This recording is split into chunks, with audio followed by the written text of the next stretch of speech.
All right. Good evening, everyone. Good evening. As you can see, we're absent admin Tim at the moment. Hopefully, he's just about ready to join in with us. I'm. You hear me? Yes. A voice speaks to us. I don't know. My camera was working fine when I did sound check, and now all of a sudden it's just decided that I can go fuck myself. So that does sound like something that your There we equipment go. does. There you go. all right, is this working? I don't know what it is. Like StreamYard will lie to me.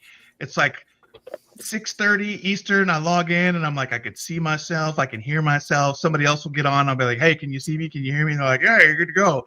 And then showtime starts, and guess what? Nope. The Anyway. error is human, but to truly follow things up requires a computer. Certainly extends reach. To air his computer. Anyway, so what's going on? Are we live? Oh, we got some complaints. Cat do not approve of No. the soundtrack. If you could find a more cat-friendly intro there, Chief. A more cat-friendly intro, rather. I mean, Mikey likes it, so he's over there like.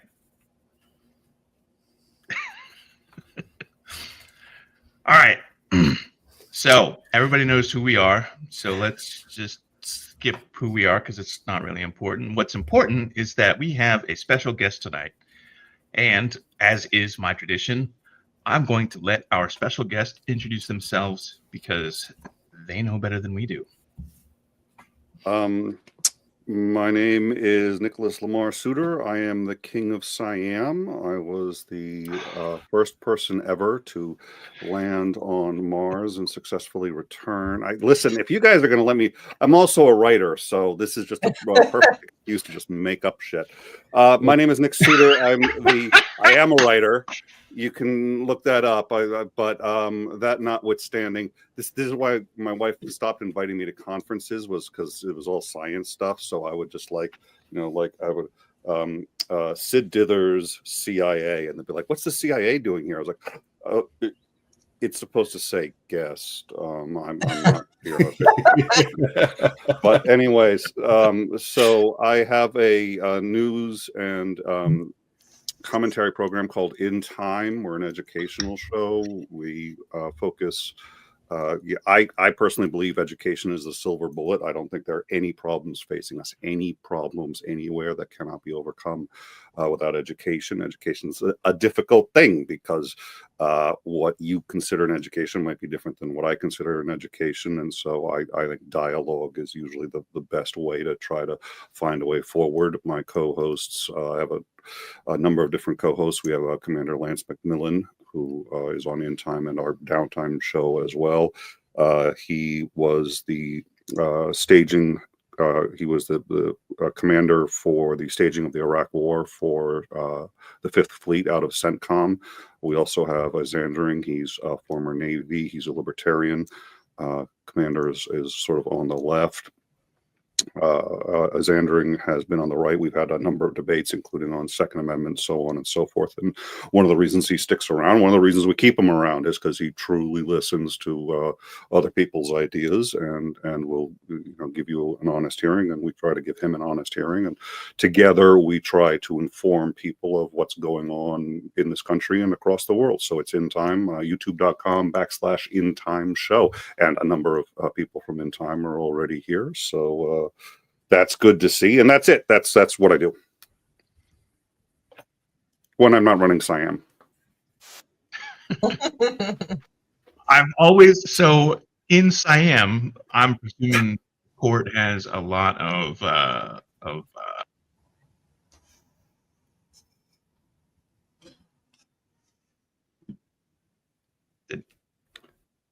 that joke must have fallen flat. All right. I I didn't hear you. You cut out.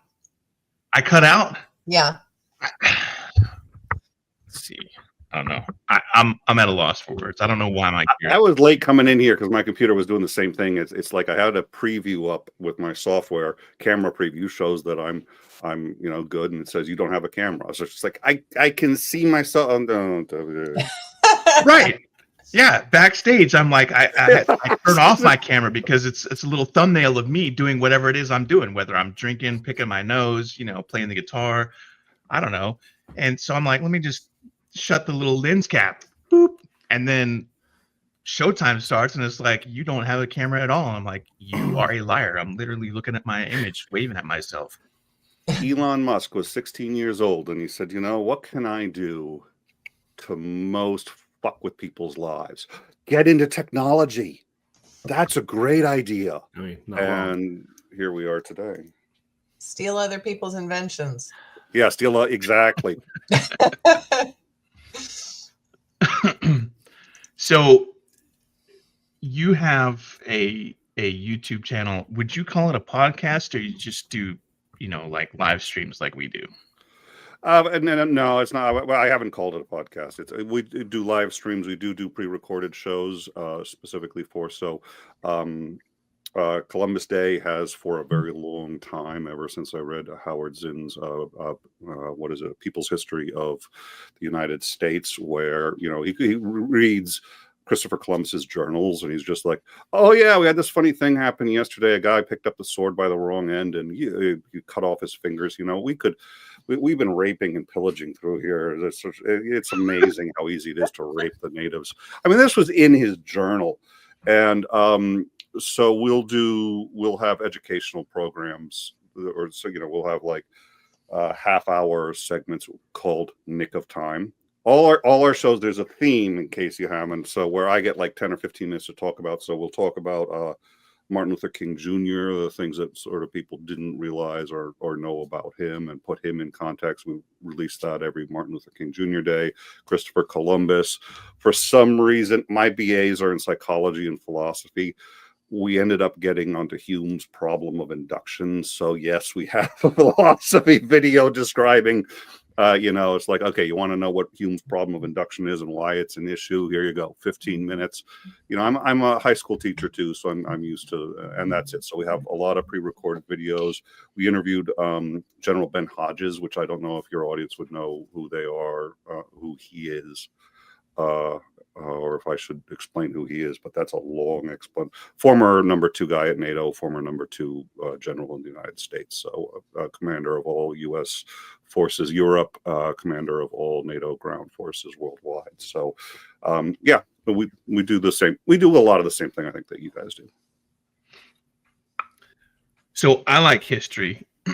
Right now I'm doing this cosplay bit that is like a longer bearded General Sherman talking smack about Southerners and stuff, Confederate Southerners specifically, and uplifting the Southern Unionists. So you mentioned Martin Luther King, and I had done quite an extensive study on him over the last probably 8 years, because every year we celebrate Black History Month, because why not? And so every time I go to make a post, and of course he's obviously one person that you absolutely must talk about, I always try to add something new. So I'm running out of things to learn about. So what is something about Martin Luther King, when you mentioned that you talk about things that most people don't know, what would one of those things be? He jumped out of a second-story window at his home after his grandmother died, and he had blamed himself for her death. There are people who interpret that as a suicide attempt, if you want to, but the death of his grandmother had a huge impact on him, and he became an atheist. He was an atheist for much of his life through college. He decided he wanted to help people, but he did not believe in God. And this is what he told his father. This is what he told ministers. His father insisted he continue coming to church. He said, I will come to church because you can force me to, but that's it. And when he was in college, and so that gets nuanced how he got back into religion and why. And there's some evidence to suggest that he actually did it more, not because he had any kind of revelation or come to Jesus moment per se, but because he really wanted to affect change, and he knew religion would be a good way to do it. But having said all that, let's see, he did not want to marry Coretta Scott King. The woman he wanted to marry was white. But he had to.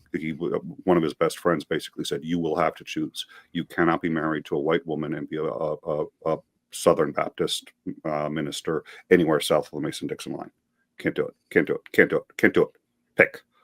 And his wife was interviewed. Not his wife. His original. The woman that he had fallen in love with was interviewed since, and people have asked, what would have happened if. But and then the other one that I like is that he. And it's not that people don't know this; it's that they don't think about it. The other one that I like is probably a genius level intellect, and I would like to remind everyone: read about.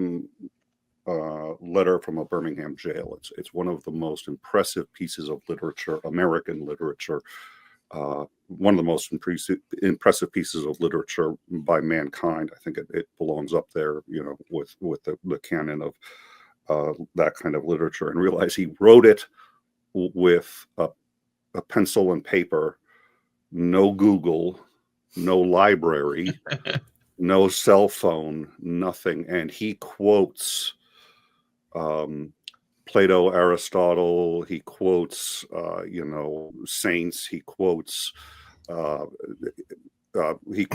politicians, he quotes dead chief justices, he quotes Adam Smith, he quotes all of these things off the top of his head from prison. He's still a human being. He cheated on his wife. He, and I like to bring that up because Mr. Rogers is another one that I actually talk about. And Mr. Rogers hated being called a saint. He hated being called a special person in any way because he was like, you realize you can do this too, right? So Martin Luther King was very human. And all of us can emulate those pieces of him that you want to. It's just up to you. That's it. Oh, does that help? Does that answer your question? Because I'm sure you knew half of that. I knew some of those things. I didn't know all of them. I didn't. I'm not ashamed to admit that at all. I was just, when you said, that he was quoting, you're listing off all the people that he's quoting. I don't know why, but for some reason, I had this very brief mental image of Martin Luther King Jr. on Jeopardy. And I realized that that's super trivial and super, pop culture-y, and probably was something that he would never do. But just for some reason, I'm just picturing Alex Trebek having a one-on-one double Jeopardy thing with Martin Luther King. He'd have done it just because he had a sense of humor. He had a really good sense of humor, which most intelligent people do. So he'd probably been like, "Yeah, sure. If Alex Trebek wants me on, I'll go do that." Yeah, it's always interesting to see the elements beyond kind of the headline level of a major figure that really does humanize them and makes them much more approachable as the individual rather than as the sum of their work, if you will. Well, and to wit, let me point out two things just to actually tie that into where we are today, which is I also point out what happened when he died, because the U.S. went insane. The riots were so bad that the military had to be deployed, and they had to try to keep the rioters from reaching the White House. They got about 8 blocks away with the full intent of burning it down. There were machine gun nests on the Capitol Hill. So you can just see there's the Capitol, and there's a bunch of guys with sandbags and a machine gun to mow down anyone who gets too close. And I mean, there were fires. The country was on fire. And if you add to that the number of people, and then we put at the end RFK talking about, listen, I understand loss. I lost my brother. JFK. I saw his head blown. I understand loss, and I understand why people are upset. And then, of course, he gets assassinated. So the times are tough now, but the U.S. has gone through a lot of really weird stuff before. And that brings us to, I don't like it when people call Adolf Hitler a monster. Sorry for demonetizing you just by saying that word. But, and I don't like it because We're it not makes it so monetized. easy. Oh, True. oh, good. Well, I heard you, You say can like, say whatever the fuck you want. oh, this Yeah, is great. we've been labeled as way too out there to ever be monetized. If you want to talk about slash fan fiction of Mao Zedong, Jackhammer, and Adolf Hitler in a three-way in a doo-doo shoot with Joseph Stalin, we can absolutely have that conversation because we don't get a penny from any social media. We are labeled dangerous. True story. Well, that is the first time I've ever heard that sentence in my life. It's not that I have that good a memory. I'm just pretty sure I remember. What, us being that dangerous if or I the heard other thing? no, Yeah. the Hitler in a three-way with I mean, that just comes up all the time. If yeah, be well, honest. Oh yeah, What that's- history that's- discussion doesn't delve into that check every now and out then? my live turtle. They're in a convention just like, so, three ways, right? With Hitler and Mao Well, no, Zedong? what's really strange about that was actually the first time I got called down to the principal's office as a teacher, and the principal was like, have you been talking about Hitler having three ways with Mao and Stalin? And I said, well, it's very important because you've got this axis of, and he said, like, you do realize that you're a computer science teacher, right? I said, well, yes, that's true, but you have to make the material interesting for the kids. So we agreed to disagree, and we also agreed that he was in charge of my paycheck. So I stopped with the three-way action. Let me rephrase that. I stopped talking about three-way action in.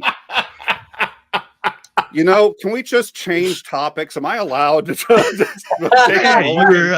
say we should start this one about how you Steer it where you need to go, man. Steer it where you need to go.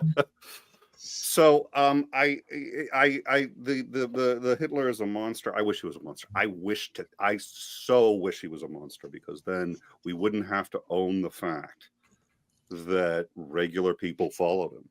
That he was an artist. He was a regular person who and there's what is it? The estimation is about 10% of the species, human beings, does not have a sense of empathy. So they're psychopathic or sociopathic, and they hide it, but they don't have it. And they've learned to fake it because that's the easiest way to get along in society, but it's a defense mechanism. It's not that they've got it.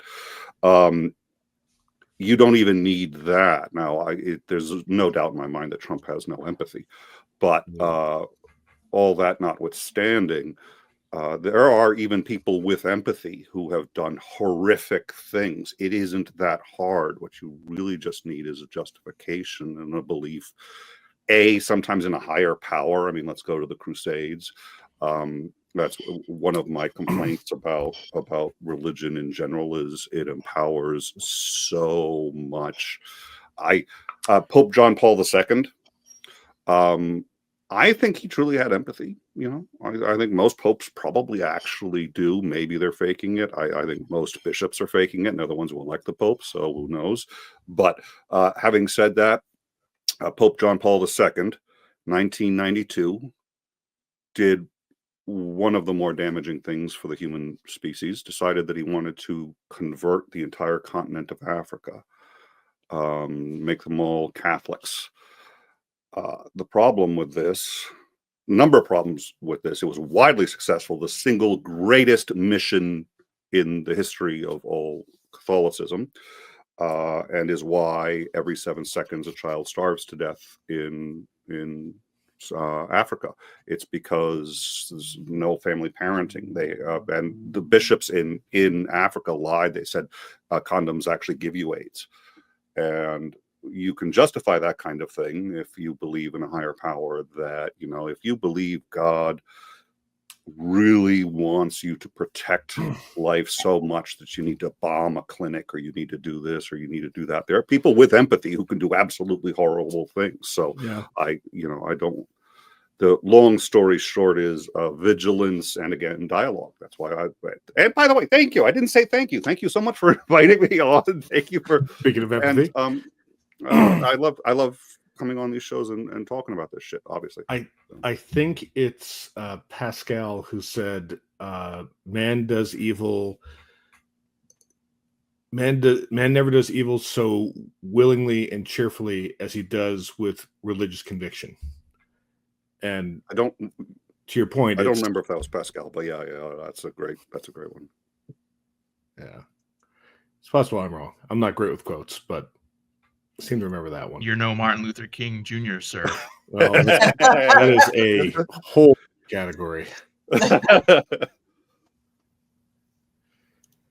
That little clip right there of me saying that is probably going to end up on all kinds of right-wing sites, and it's going to end up on Twitter. Look at them desecrating comparing themselves to Martin Luther King. Listen, I've given up on dignity or respect coming out of this show, and it's the three-way thing that's going to be clipped and put everywhere. That three-way thing is just it's just that I'm calling it. It's like a 10-minute thing with them talking in front of it. Yeah, no, that's it. And I have my trolls, right? They know who I am. They're like, oh, Nick's going to be on. Let's see if he does or says anything. I was on Bad Science Sunday with Maya Atkinson, and the subject of nipple clamps came up, and as it does. As well, it's a science show, so do I have to spell it out for you? But the issue at the time wasn't the nipple clamps themselves; it was the placement of said clamps, which would be on another place on the male body, quite south of the nipple, which struck me as being rather painful.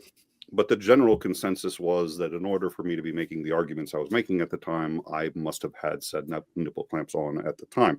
Now, this suit is said to cost $400, and there's a reason for that. There's a long story. I always stream with this. There's a reason for it. We can get into if we want to. It's said to cost $400. It does not. It costs $200 because I got it at half off. The restriction is I can't stand up.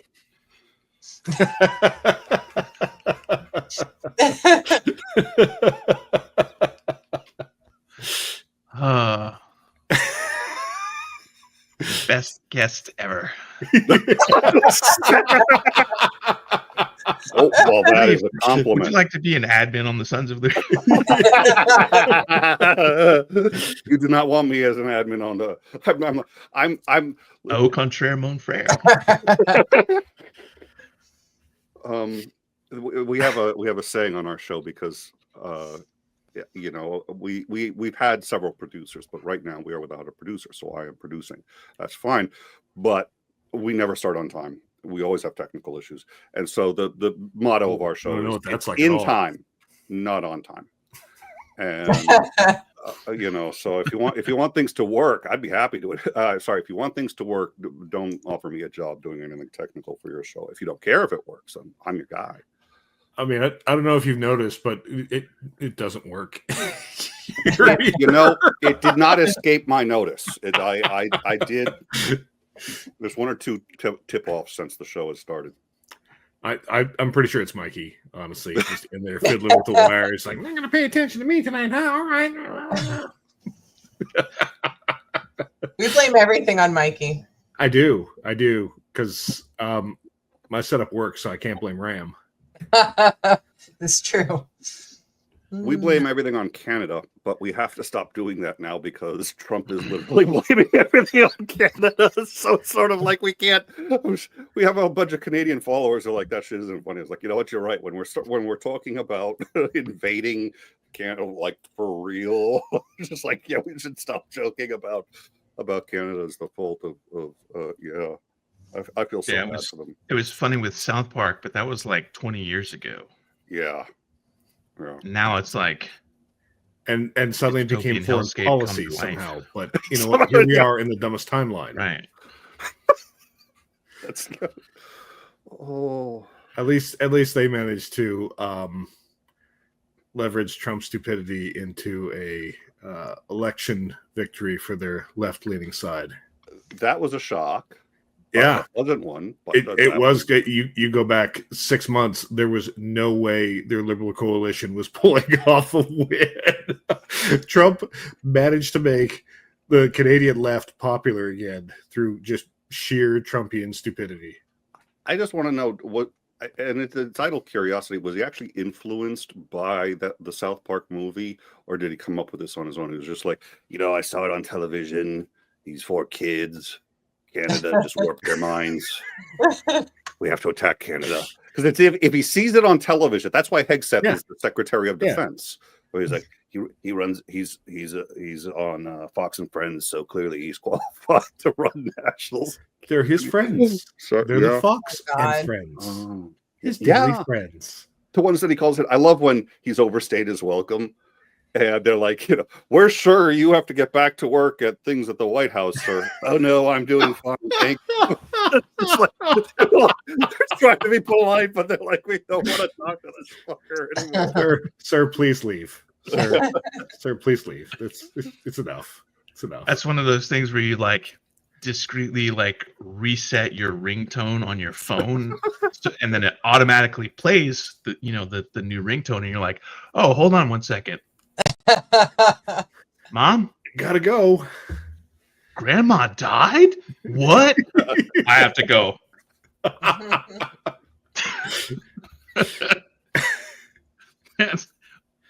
How many grandparents do you have? Brian Mead? 17? All of them. As many as the bit calls for. Yeah.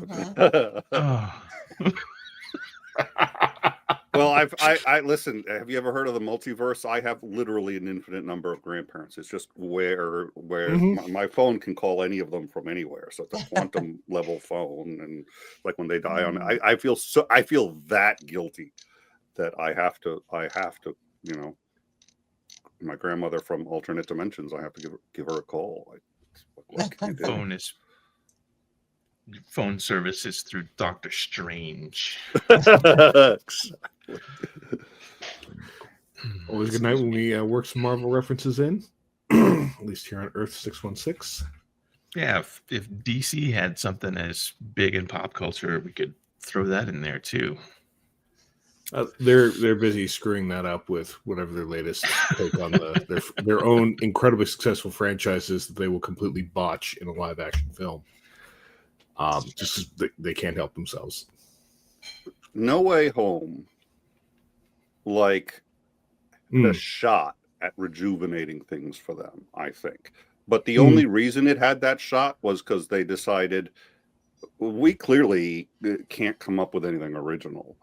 So let's just steal what Marvel's doing and basically how they're doing it, and then we'll do well. And it's sort of like, actually, in this case, you might have a point because the DC, so then they brought in, the multiverse again, and now the whole,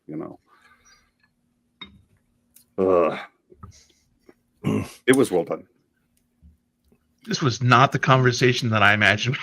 But it's the conversation that's happening. If you don't like it, you blame Gorilla in 2015, and ever since that point, it's just. This is how it always is, isn't it? I mean, I feel like that we have a plan, and then we completely go somewhere off over here. Yeah. Oh no, definitely that. It's like, okay, tonight's agenda, we're going to do this, this, this, and this. Can we do this now? Can we do this now? Like he sends the pre-read package over to us all with the info we're supposed to read and have ready and everything. It's zero of it's applicable.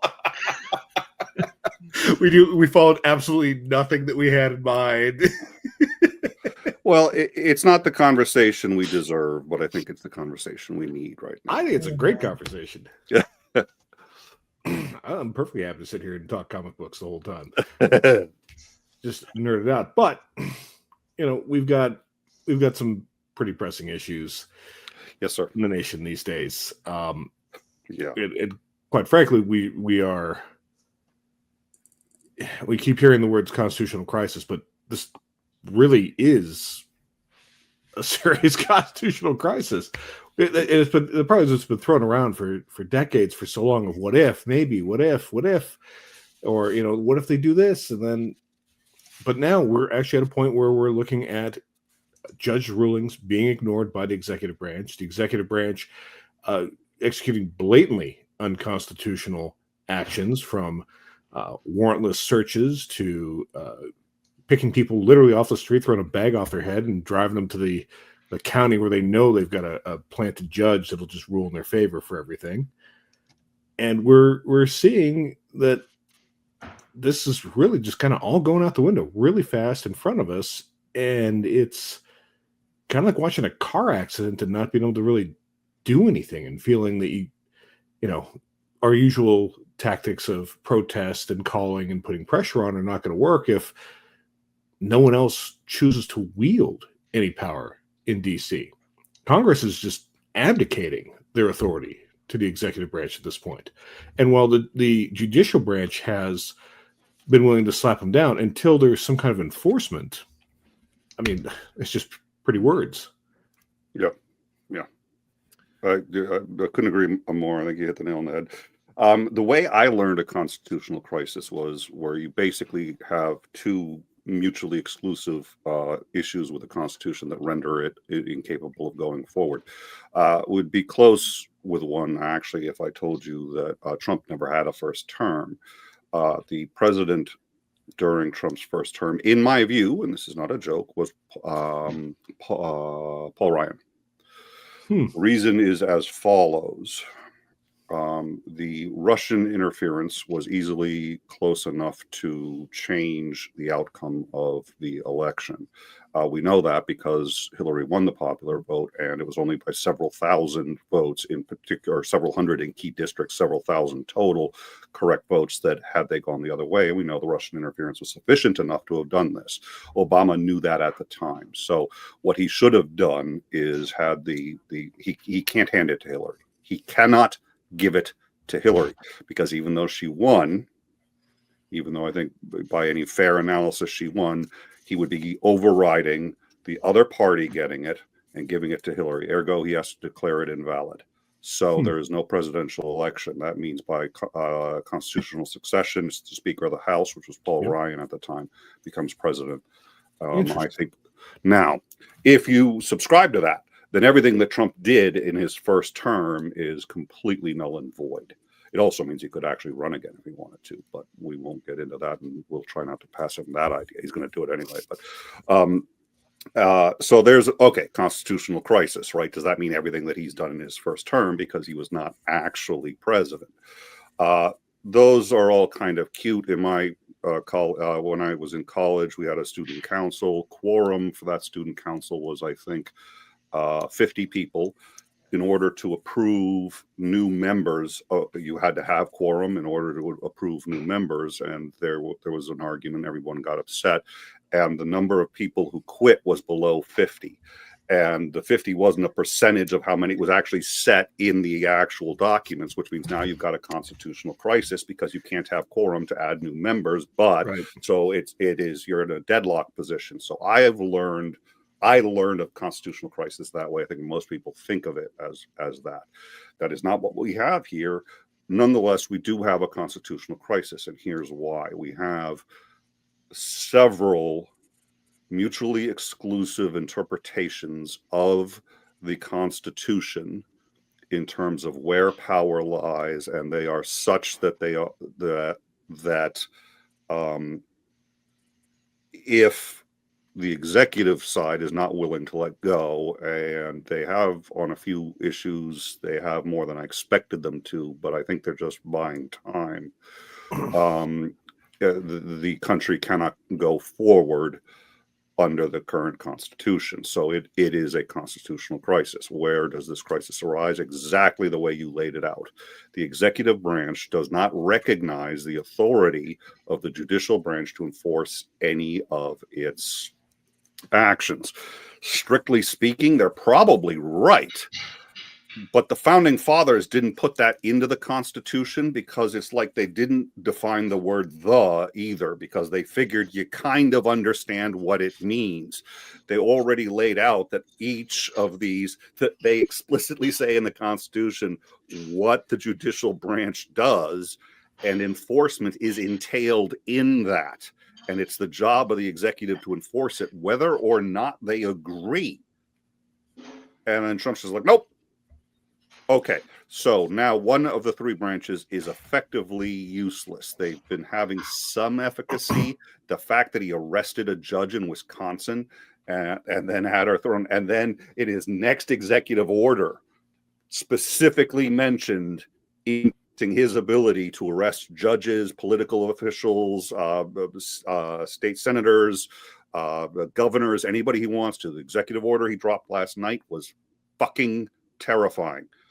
And it explicitly fast tracks the arrest and prosecution, not of criminals, or not of drug dealers, not of gangbangers, not of terrorists, but of state, political, and not appointed. What is it? The police, any of the judges, any of those state officials that are interfering with his policies. That's what's getting fast tracked, and he even suggested using RICO against them. So the Racketeering Act against state governors, that's in the executive order he dropped last night. So the judicial branch is not only not having any of its any enforcement powers, and it's their own fault. And In Time, by the way, was covering this as they were doing. They're like, I have never seen. The first thing I learned in civics about this government and about governments in general is they don't give up power, and the three branches fiercely guard. You can't get the judicial branch to say, oh no, that's Congress's job. No, that's our job. We'll do that. And you can't get this SCOTUS has been sitting there going like, it's like, oh no, you can't arrest the president. No, you can't indict the president. No, you can't. No, not even states can do it. No, they're just giving him power and power and power. And I'm just like, do you guys have any idea? So now he can pardon anybody he wants to. You can't indict him. You can't go after him. You can't, so I mean, it's like, and even the state cases were dropped against him because they can't do anything. That was clever. That's Jesus. Morally and ethically, it may not be Dred Scott, but holy smoke, it's probably going to be the worst decision if the Constitution can survive it. So at any rate, so judicial branch has now two fundamental problems. One, it can't enforce its policies. Two, it is under direct attack and doesn't appear to have any way to, it appears to be able to repel it reasonably well, because if a judge orders another judge out of prison, that judge will be taken out of prison so long as that prison isn't in El Salvador, which is coming next, believe me. At any rate, so that's the judicial branch. The executive branch, you've got a couple of problems there. Not the executive, sorry. The legislative branch, you've got a couple of problems there. My biggest concern is Speaker of the House Johnson. So long as he is Speaker of the House, we have a number of very serious problems, not the least of which is Trump can at any time suspend Congress for 2 years. That's it. Just as long as Johnson agrees. If Johnson agrees, Trump can suspend Congress. They don't come into work. Even if they do, they cannot do business. They cannot pass laws. They cannot do anything. So right now, everybody's in this position of, he made it clear his first term, he's aware of this power.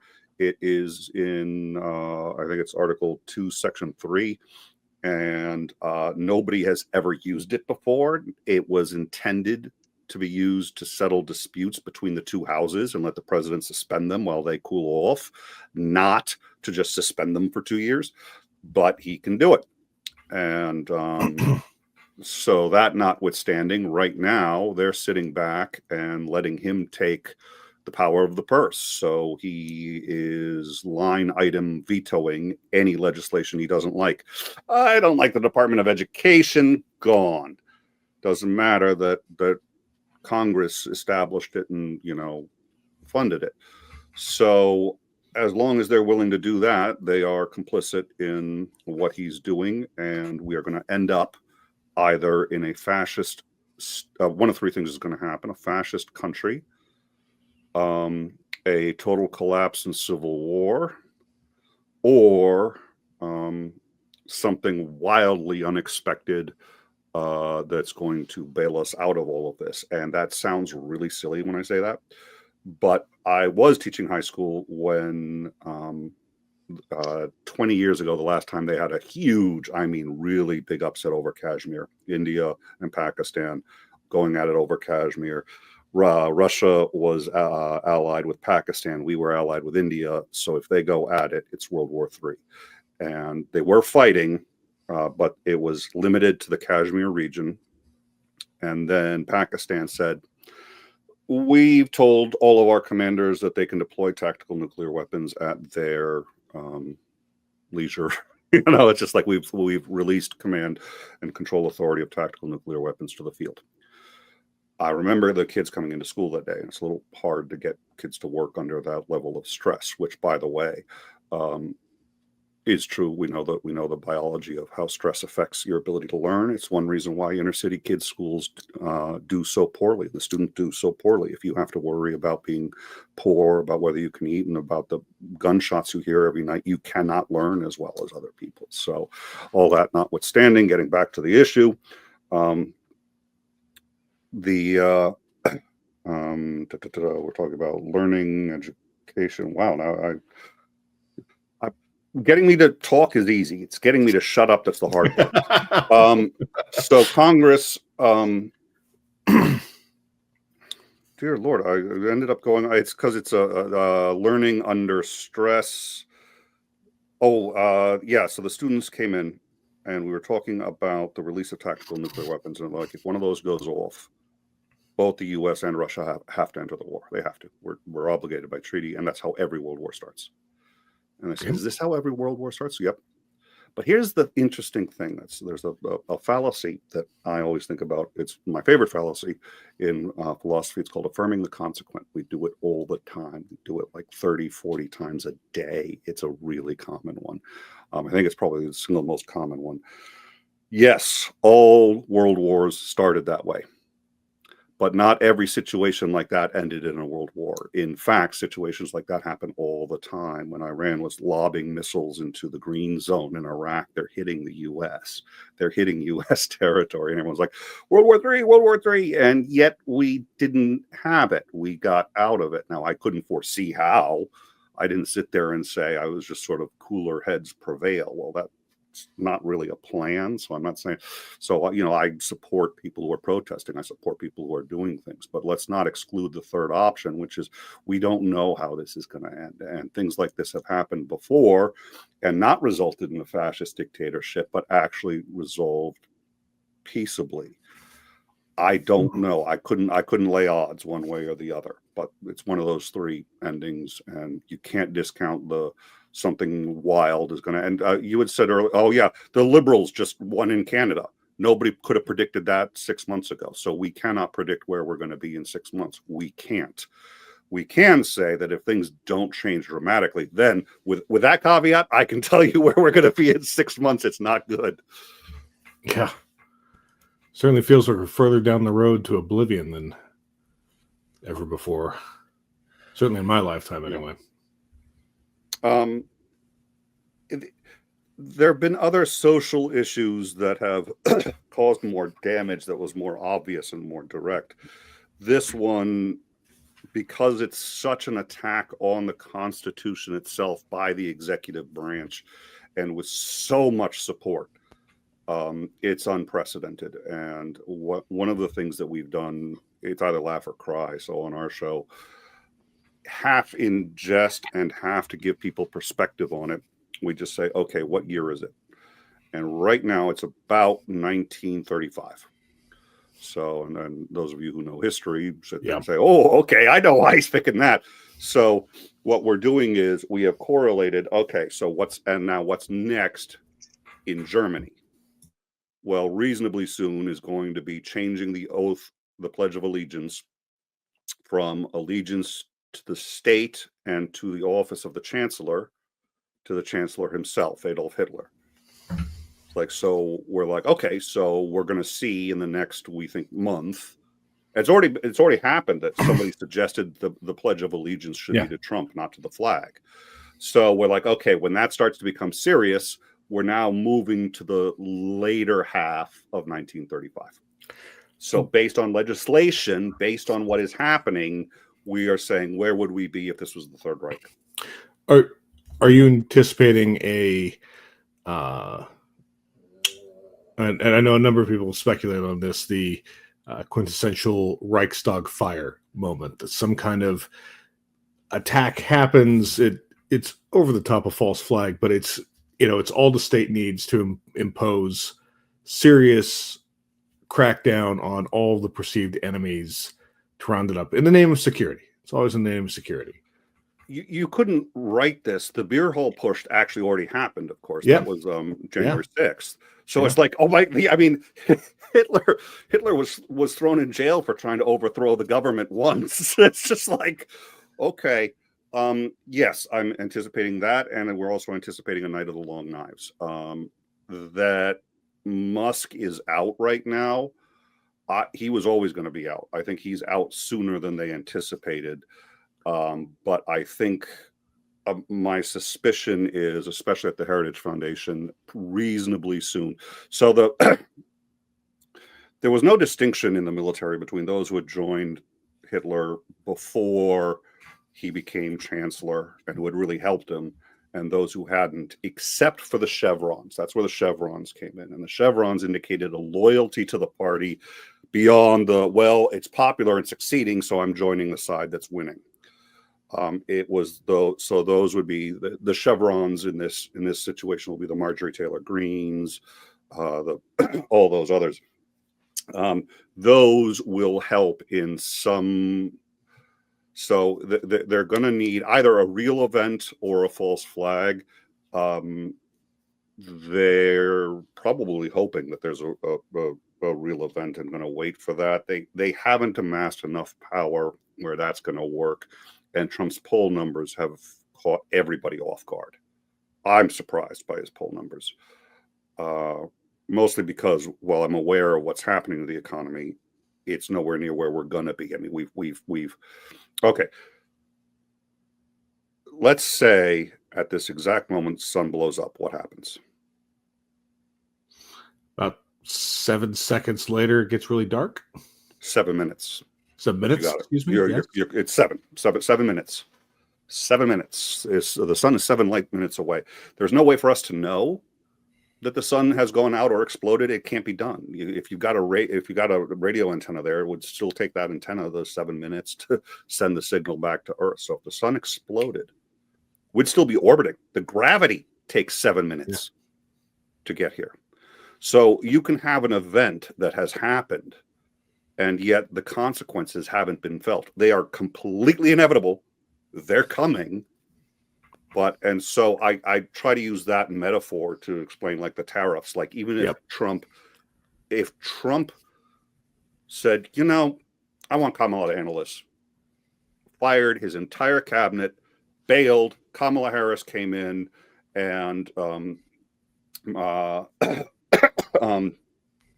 Congress flipped, all that, we are still going to feel a huge economic strike, like a tsunami based on this. And it's going to take us a generation to overcome what we've done in terms of gaining trust from our allies.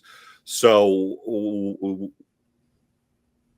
we have not felt the body blow that is coming. I thought we'd feel it by the end of April. No. All right. It's looking like late May, right?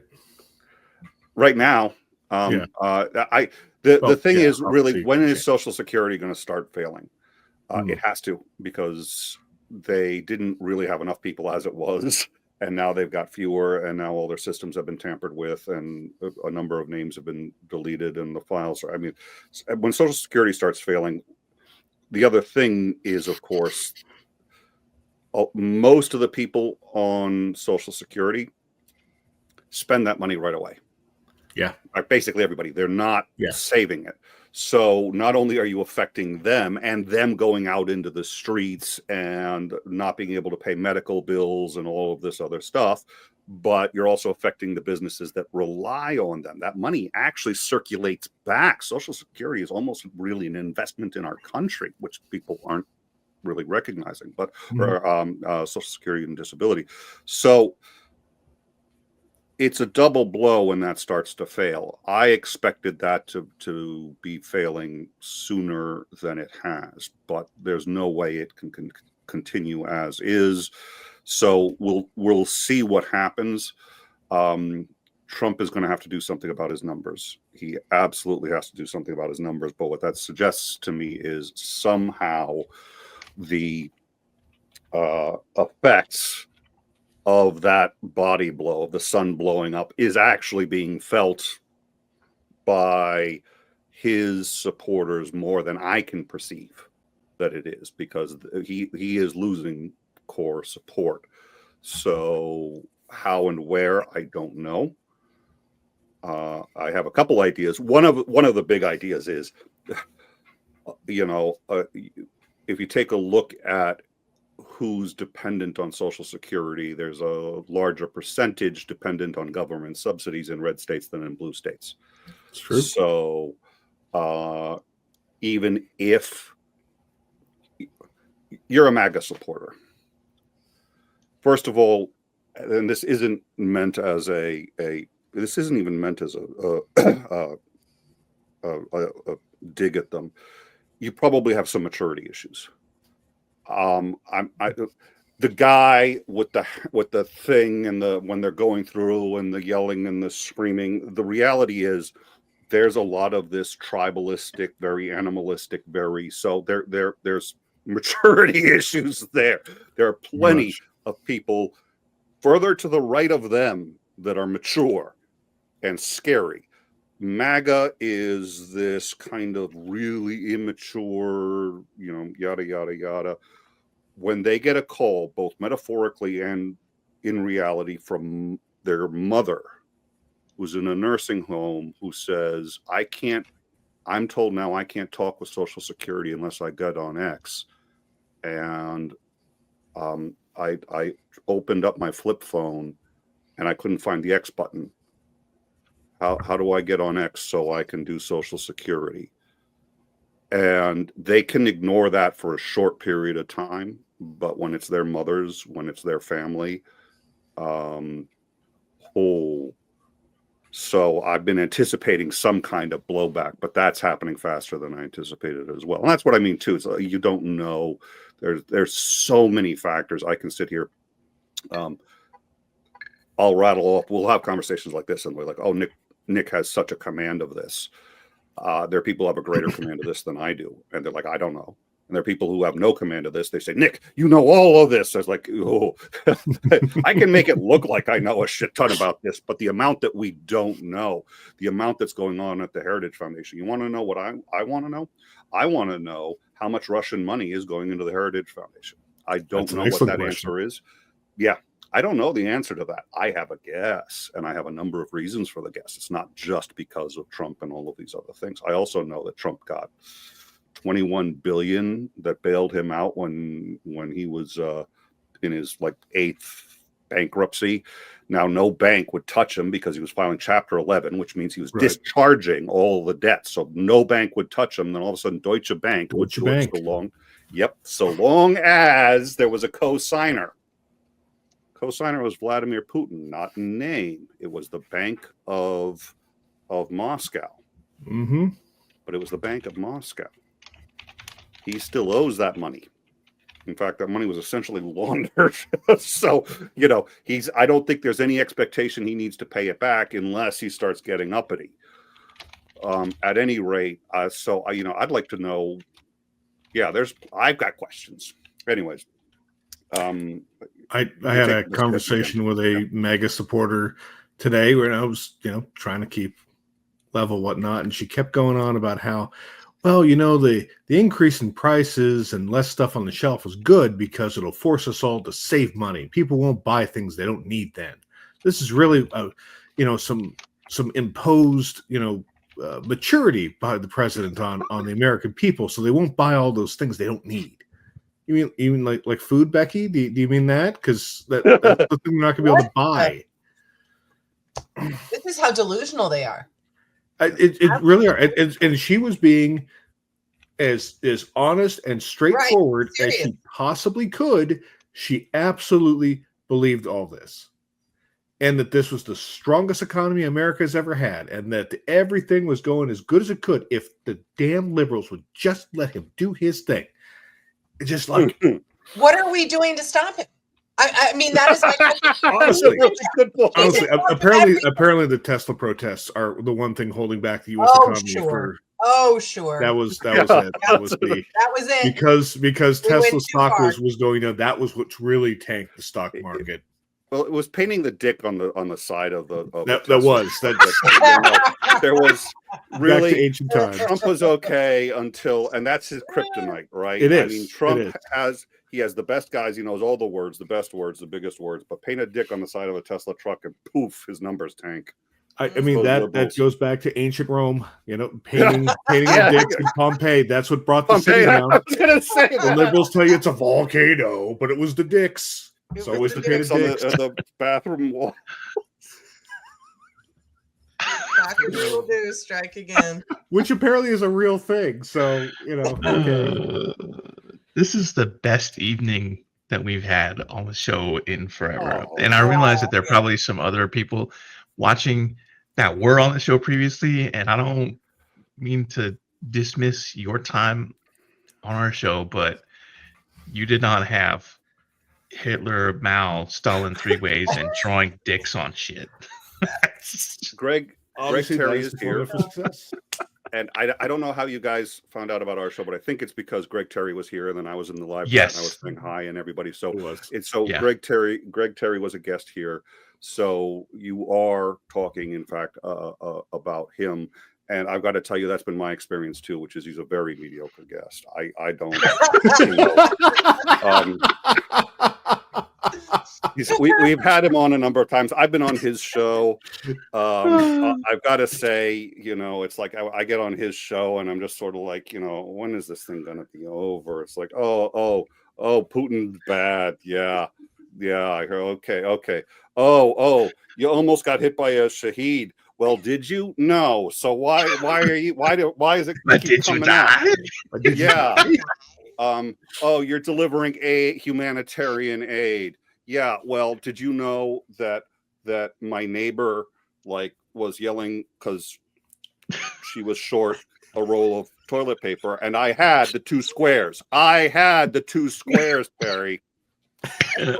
So and again, he comes on our show like when last minute, if the guest cancels, we'll see if he's free, and so. Well, fluid. Yeah, good to work. Oh shoot, he knows my car too. Oh dear Lord. Oh. Oh God. Woo. Yeah, so it behooves us to try to engage. You know, it's so frustrating at times. I don't mean to paint all with one brush too, because there have been some people I've had some interesting conversations with. We pushed back and forth, but the one today was just like, you dense motherfucker. Just like, and it's so hard because you can see that they truly believe, and it's an almost religious adherence to it. And it's like, and there's no cracking that dam. There's no breaking through that. You need a foundational failure in that belief for that to all come crashing down.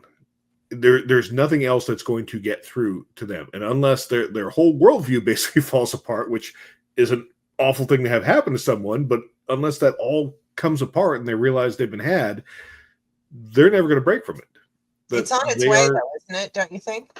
I think that I think that what we're looking at with the stoppage of shipments in from China and how that's going to hit us in the next few weeks, that's going to hit home for a lot of people.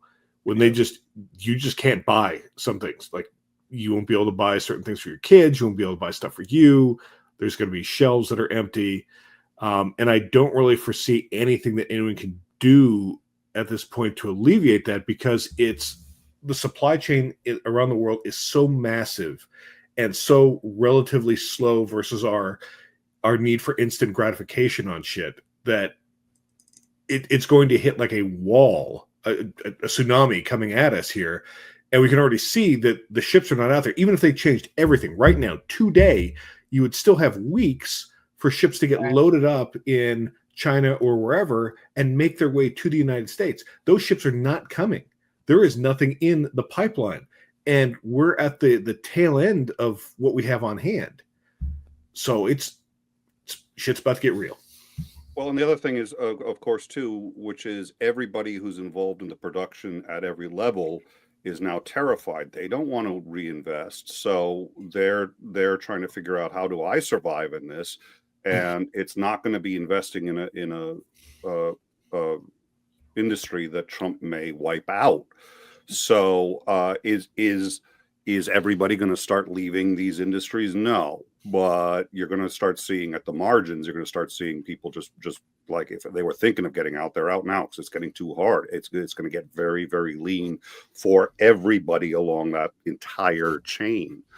I can tell you from firsthand knowledge of someone. I'm not going to name them, and I'm not going to name the company, but they are a intermediate producer of something in the great supply chain, and they are shifting operations overseas to existing facilities they already have, but they're closing shop here because, one, the tariffs are making the overall import of their raw materials into the U.S. too expensive, and two, that once they have their product made, a lot of their stuff gets shipped overseas anyway, and then they're dealing with the reciprocal tariffs.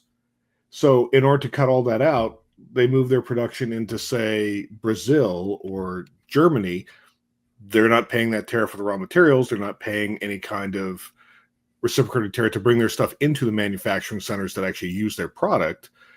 And it's already costing hundreds of jobs. It'll be thousands of jobs before the month is out. And it's not just there. It's across numerous industries. And it's very quiet right now, and you're not hearing a lot about it, and a lot of it won't go into effect fully for the next few weeks. But it's happening.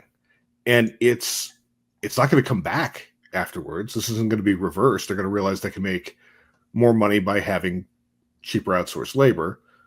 They're not going to push that back to the U.S. And it's not incentivized. And so really a lot of this almost vestigial elements of industry that had stayed on, that had hung on to a U.S. foothold, are now those last little bits are going to get pushed out the door. And I don't think people realize just how universal this is going to be across our economy. Well, and I think the very first economic lesson I ever gave my kids was that the dollar does not exist.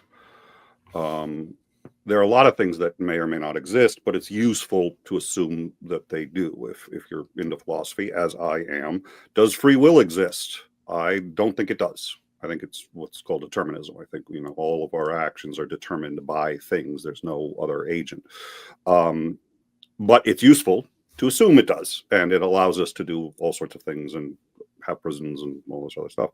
Does randomness exist? No. But I still flip a coin to determine, you can still do that. It's not actually random, though, because that coin flip, whether it lands heads or tails, if you do it in a vacuum and have a robot that flips it and has the exact amount of pressure every time on that exact coin and every molecule's in the same place, you'll get the same result every single time. It's not random. So randomness does not exist, and that's actually a huge problem in cryptography, is how to mimic randomness. And computers have had a problem with that since they've started, because it doesn't exist that anyone's been able to use or quantify yet. I do recall that. I barely passed it, but I do recall that. Yeah, that was an absolutely Systems and Signals was an absolutely brutal course for me. But it helps to assume it exists. It doesn't. Yes. It doesn't help to go around. There's no such thing as randomness. Well, then tell me what the weather's going to be in 3 days, or 4 days, or 5 days, whatever. Yeah. So, the dollar does not exist. It's a piece of paper that represents a trust between us and the government that it can be used. And as long as we share that common trust, the dollar is useful. The ruble is printed on a piece of paper as well. The trust level of that is so low, you can't do much with it right now.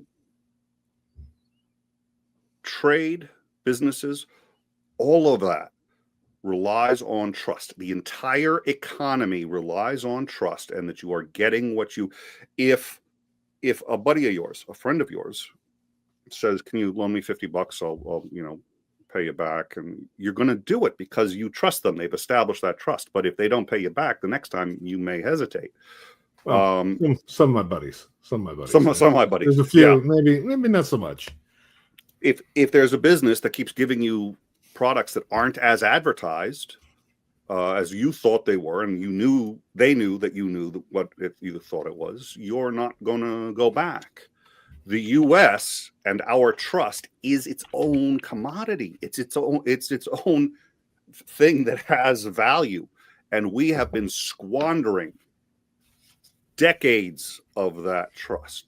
Going from AAA rating to AA rating on bonds, people didn't understand how serious that was. And I'm sorry that the consequences weren't worse, because then we might take our debt and credit rating seriously. At this point, we've decided we'd rather suffer the consequences. Okay, well, that's where we're going to end up landing.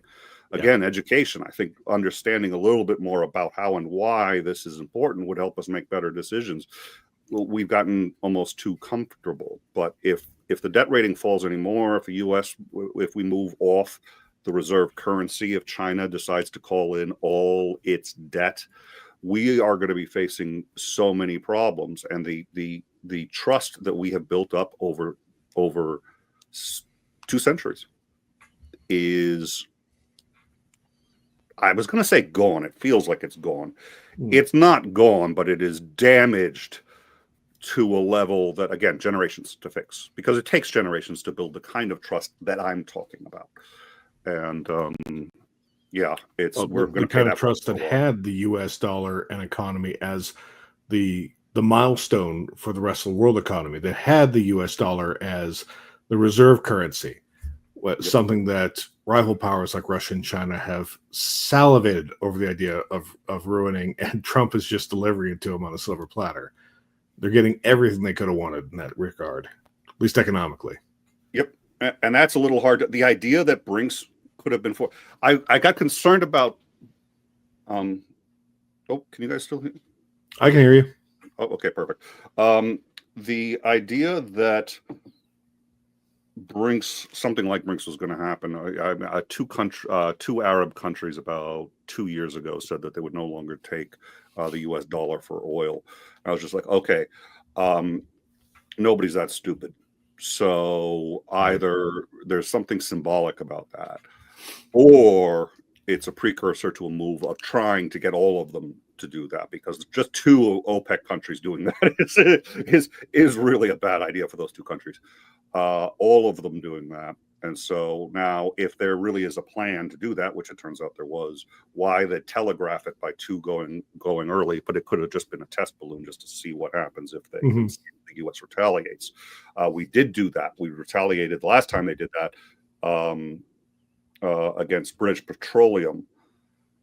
We retaliated by overthrowing the democratically elected government of Iran.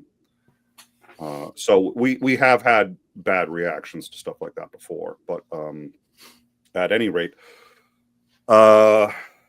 we are economically handing Russia victory after victory after victory, and they were so close to collapsing like the former Soviet Union, which I think was the plan. It worked in Afghanistan. Ronald Reagan deserves a significant amount of credit for the collapse of the Soviet Union, because I don't think he personally figured it out. Somebody explained to him, clearly understood. Clearly someone on the staff. Someone on the staff explained to him, we're a capitalist country. They cannot outproduce us. Let's get into a production war. Yeah. Okay, producing what? Producing nuclear weapons. Well, that may not have been a great idea, but the Star Wars program was never intended to work. We can't do it in today's technology. He knew full well it couldn't. It was designed to scare the living daylights out of them so that they would produce 10 times more missiles, which they couldn't afford to produce. And then after a war in Afghanistan, they collapsed.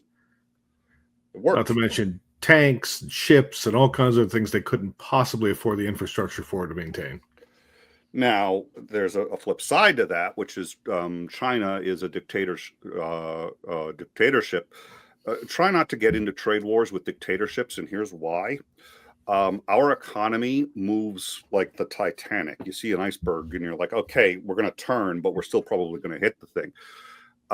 Their economy can move like an F-35 if Ping wants it to, because his economy will do as instructed. There are a lot of downsides to that, but the upside is you're going to win a trade war. You don't get into it. And Trump should have learned this the last time, because he got his ass handed to him the last time. Instead, he's like, I think what happened last time was I didn't put enough money into the trade. It's like, really? Yeah. Yeah. Now, China does have a few problems that may hamper it. It's hard to know how bad their economy is. But the one-child policy has done severe damage to their economy because there are not enough families. They're actually shrinking. Yep. They have not recovered production since their zero COVID policy. So they haven't ramped up production. Wildfires you think wildfires are bad in the US. They've been much worse in China. They haven't been in the highly populated areas. Where they've been is where they produce their food. Mm-hmm. So they have a problem with food production. They have the list of problems that they have right now, and there have been protests against Ping in an unprecedented style. I mean, protests in the U.S. is one thing; it's a free country here. Yeah. So I think maybe they think that they can win the trade war because China is having serious economic troubles. There is indications that they're having some economic troubles. They've been having them for a while. They've been the empty buildings and all that other shit. But yeah, I'm sorry. What were we gonna? If Trump had not killed in his first term the Trans-Pacific trade agreement, they would actually have the leverage to economically isolate China and actually win what they're trying to do with it, because they could just muscle in there and deny them the markets that China needs to use instead of going to the US. It's such a stupid move. It just boggles the mind. It's like the first thing he did was shoot himself in the foot. The problem was he didn't realize that it wasn't a trade deal. He said, this is a pretty poor trade deal. You're right. You're right. Trump got something right. The TPP was not a really good trade deal. It wasn't a terrible one, but it wasn't a really good one either. It wasn't a particularly good trade deal. The TPP, however, allowed us to do one thing. There was just one part of the TPP that we cared about at all. Mm-hmm. And that was that if anybody, but China, if anybody violated any trade practices against one TPP nation, all the TPP nations could embargo them. Yep. In any other setting, this would be an act of war. With the TPP, it's just a trade deal. But what that means is now when China keeps stealing our intellectual property, we say, oh, they just violated, and all of China's trade partners stopped trading with them overnight. And Trump's like, well, this is a bad trade deal. No shit, but it's a spectacular foreign policy deal. Which was the whole damn point. And that was the only reason we made, that was that. And everybody on knew it. And it was so hard to get some people on because they're like, we're not as interested. China's not stealing our IP. It's like, we need trade with China. And that was where we had trust. And we said, look, where the U.S. side with us, we'll take care of you, but we need everybody on board. And we did it. I think it was 19 countries. And then Trump goes in and goes, oh, terrible trade deal. Dude. Oh, yeah. Anyway, sorry. That's couldn't see the bigger strategy. Yeah. And it was funny because you could tell at some point somebody explained it to him in a way that he got, because like, oh, we're going to do the TPP now. It's like, oh, no. So welcome to the party. Yeah. Oh, God. It'll be like, NAFTA 2.0. Just as long as he gets to name it, he doesn't care what the terms are. He's just going to come back in his second term and bitch about how terrible the trade agreement was with Mexico and Canada and say, what idiot negotiated our thing? You're the idiot. You're the one who brought this upon us. You're that stupid fucker. As long as I get to name it. I remember the day that I was excited that I got to name our Star Citizen alert system because I came up with an acronym for Eat Ass. So I can kind of understand the excitement that he must feel. Look, I get to name something. Well, and he put really gaudy. He put the faces of deported immigrants all along the White House lawn. If you can find a picture of that, allegedly, put that up. we actually don't have any proof that half those people are even who he says they are. Like That's a good point. We don't he know. may if have they're just deported grabbed immigrants or not pictures even. and names and put them out there. There's no ChatGPT, verification. There's no documentation with it. So Isn't that the guy who that's a thinks really good police point. can have a dad? Well, ChatGPT writes their briefs. I don't see why ChatGPT wouldn't be doing the you know. None of them are real. I- They're all AI generated. Their staff wouldn't have any idea. Trying to read some of these executive orders. So I'm dyslexic, so I have to I concentrate really hard, and I can read very well, but it's a lot of concentration. So you'll see me concentrating, but then when it gets to like the typos or the misspellings or anything like that, it throws me like there's no, and I'm just sitting there going, okay, did I compose the sentence correct? I got to go back. And I was like, no, it's just, this has been written by a 12th grader. Yeah. And by the way, I am legally allowed to, you know how psychologists can't, I'm allowed to, I'm a teacher. I have the training. I'm there to, I'm like, and the last one was higher than 12th grade, but most of what he writes has been actually it's been lower than 10th grade level, but the best that he does is 10th grade level. Honestly, the ones that are actually well written, I'm pretty sure he has not written. I'm pretty sure that has been put together by staff for him. The ones he writes are the ones that are just absolutely bonkers, random, like 3-word sentence in the middle of the executive order for something that popped into his fucking mind. Just, and dogs are pretty. Oh, okay, Mr. President, excellent executive order. That was very much, yeah, that was certainly a thing, sir. The one that he did yesterday was really terrifying, and it's in conjunction. There's 2 of them that are really bad. The one for the military. Yeah. It's, basically trying to end run posse comitatus. Yeah. But in the other one, the really interesting thing about it was he was talking about illegal aliens, and he said that. Or no, it may have been for the breakdown that he did, because the White House has been doing breakdowns of each of these as they come out, the quick fact sheet, and one of them said something along the lines of that they needed to arrest anybody who was trying to hinder the administration from doing its job, including people who were lying about his poll numbers, like the latest ABC Washington Post poll, and that one guy at Fox News. And this is, I'm quoting it. Yeah. And that one guy at Fox News should all be arrested and thrown in jail or maybe deported. And I'm there like, oh no, he said, and no, charged with election interference. I was just like, You're still trying to charge people. It's like the election's over. You won, and you're still trying to charge people. He's still trying to win the 2020 election. He's still like, somehow time will be reversed. He'll magically be declared, emperor of the world, or whatever the hell goes on in his head between the 2. Which would make this his 3rd term. So it doesn't even make sense for him to be doing that shit. He's already selling merch for 2028. Oh dear. And his followers are buying it. Yeah.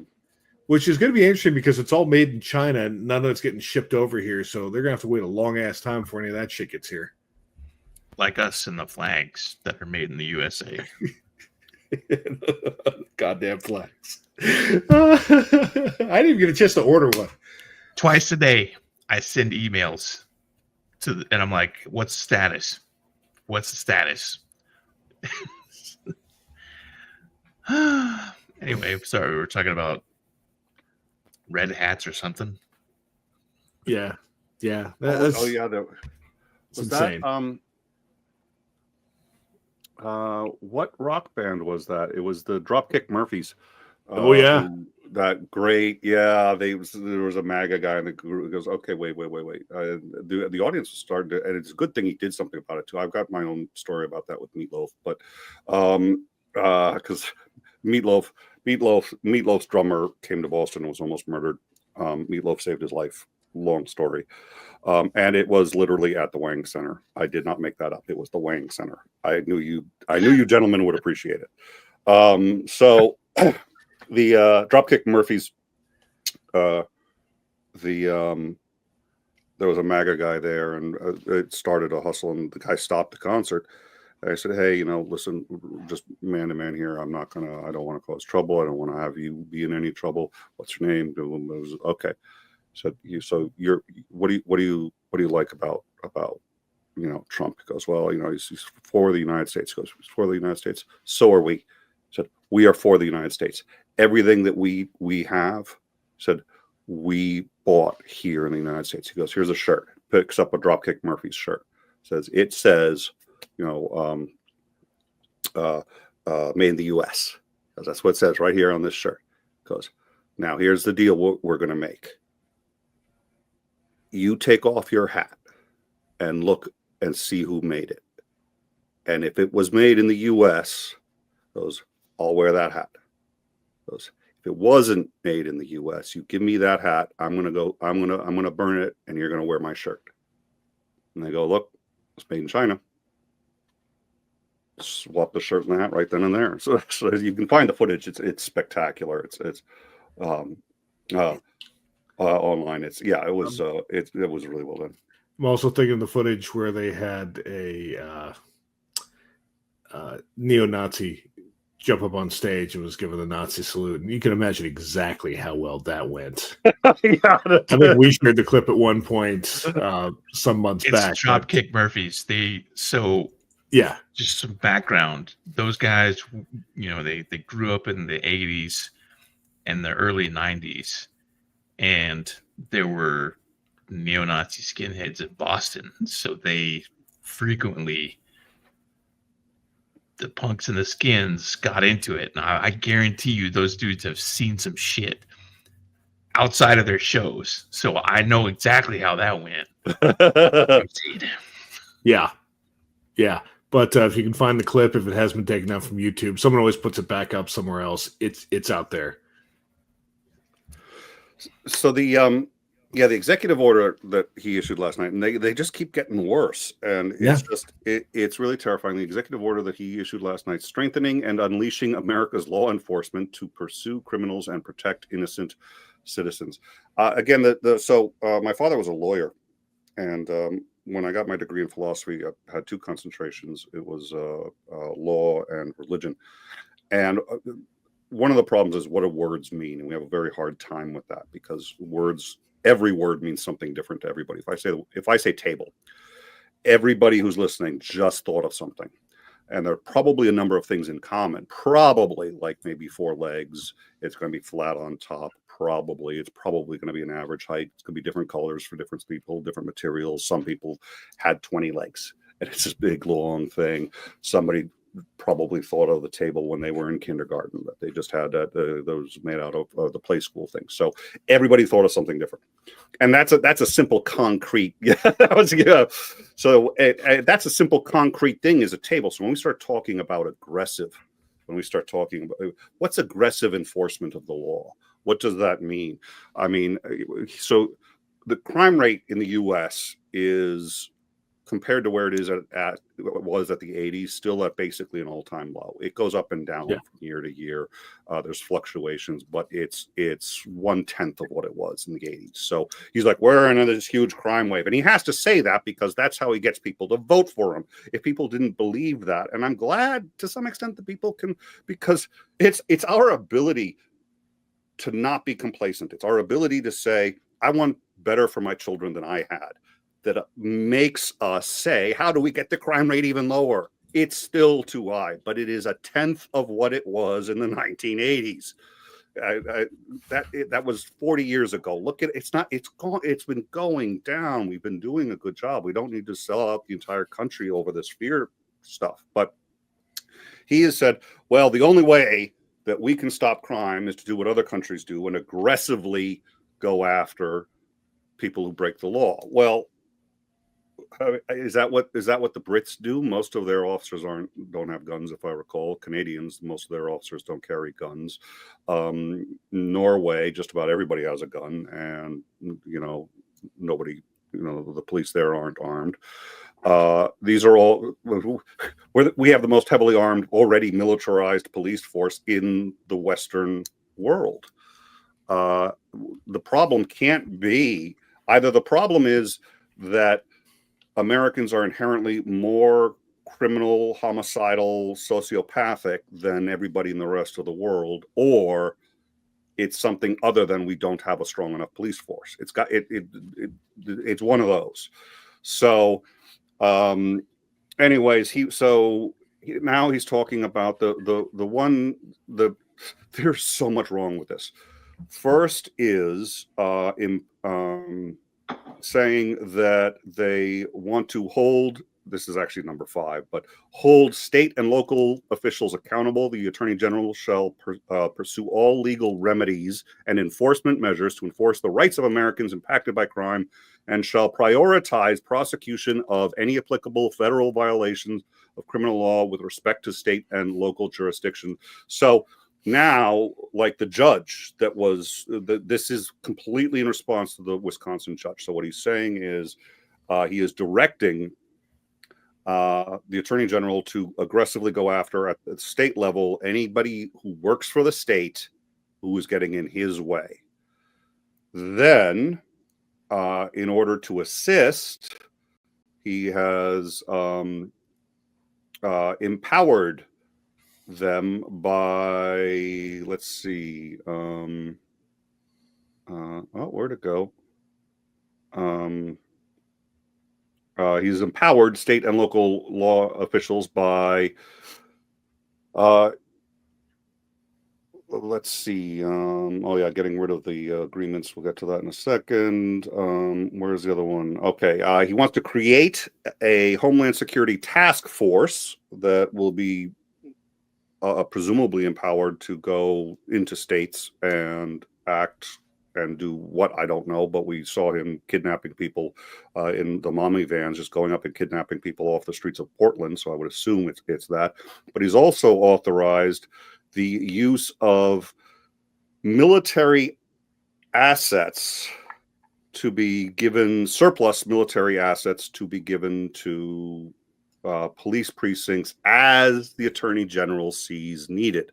So the Attorney General is going to say, who here likes Donnie? Who here thinks we've been doing a good job?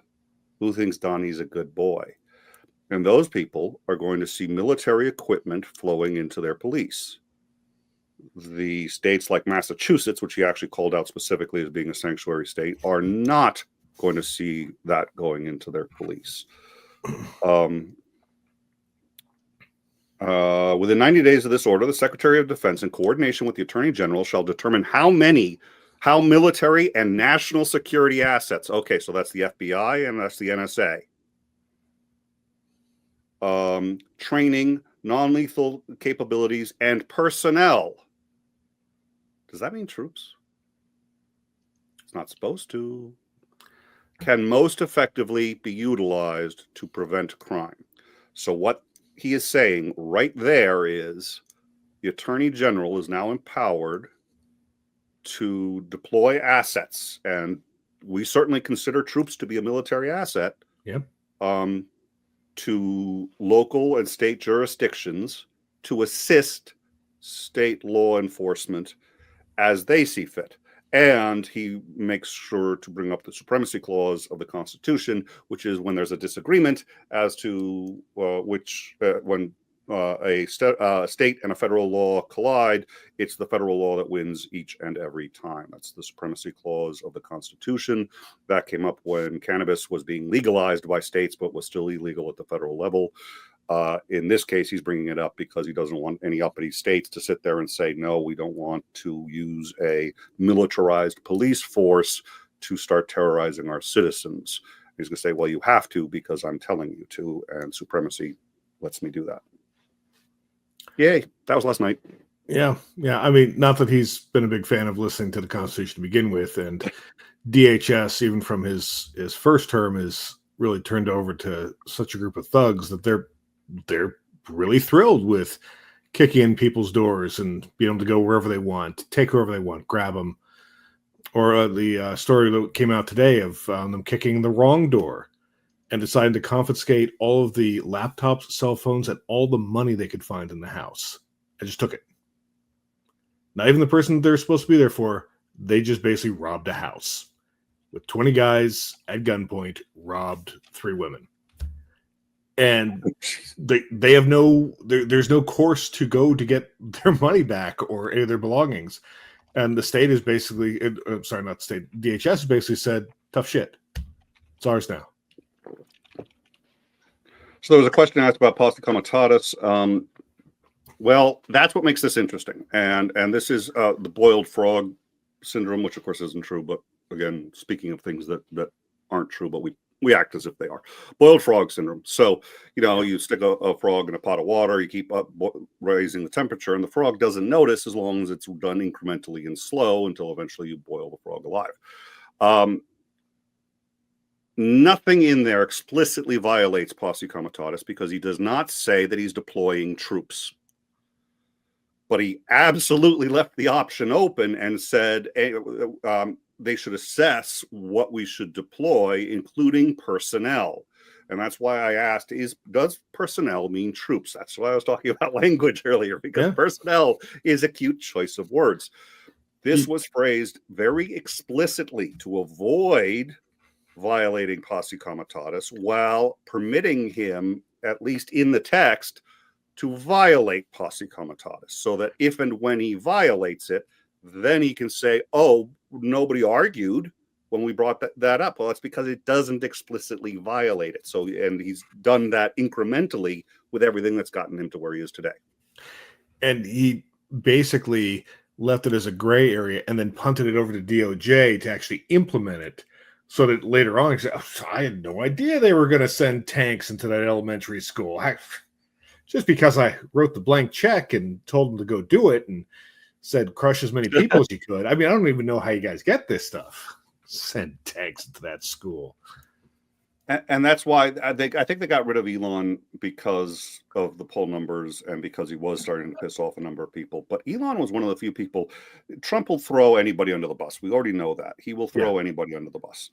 Elon is one of the few people he hired explicitly for that reason. He hired Elon because he knew that all of these cuts, which is exactly what he wanted and how he wanted it done, all of this was going to be really unpopular, and he needed somebody to blame for it. That's why he was willing to be in the humiliating position of sitting there, sitting at his desk. The president was sitting down, and this guy is standing. His little boy is going up to, you're not the president. It's like, literally, that's happening. And Trump put up with it. It's because Elon was serving a different purpose. Elon's purpose is to take the heat for when all of this fails. And Trump says, hey, I did what any American would do. I put my faith in the most successful businessman in history.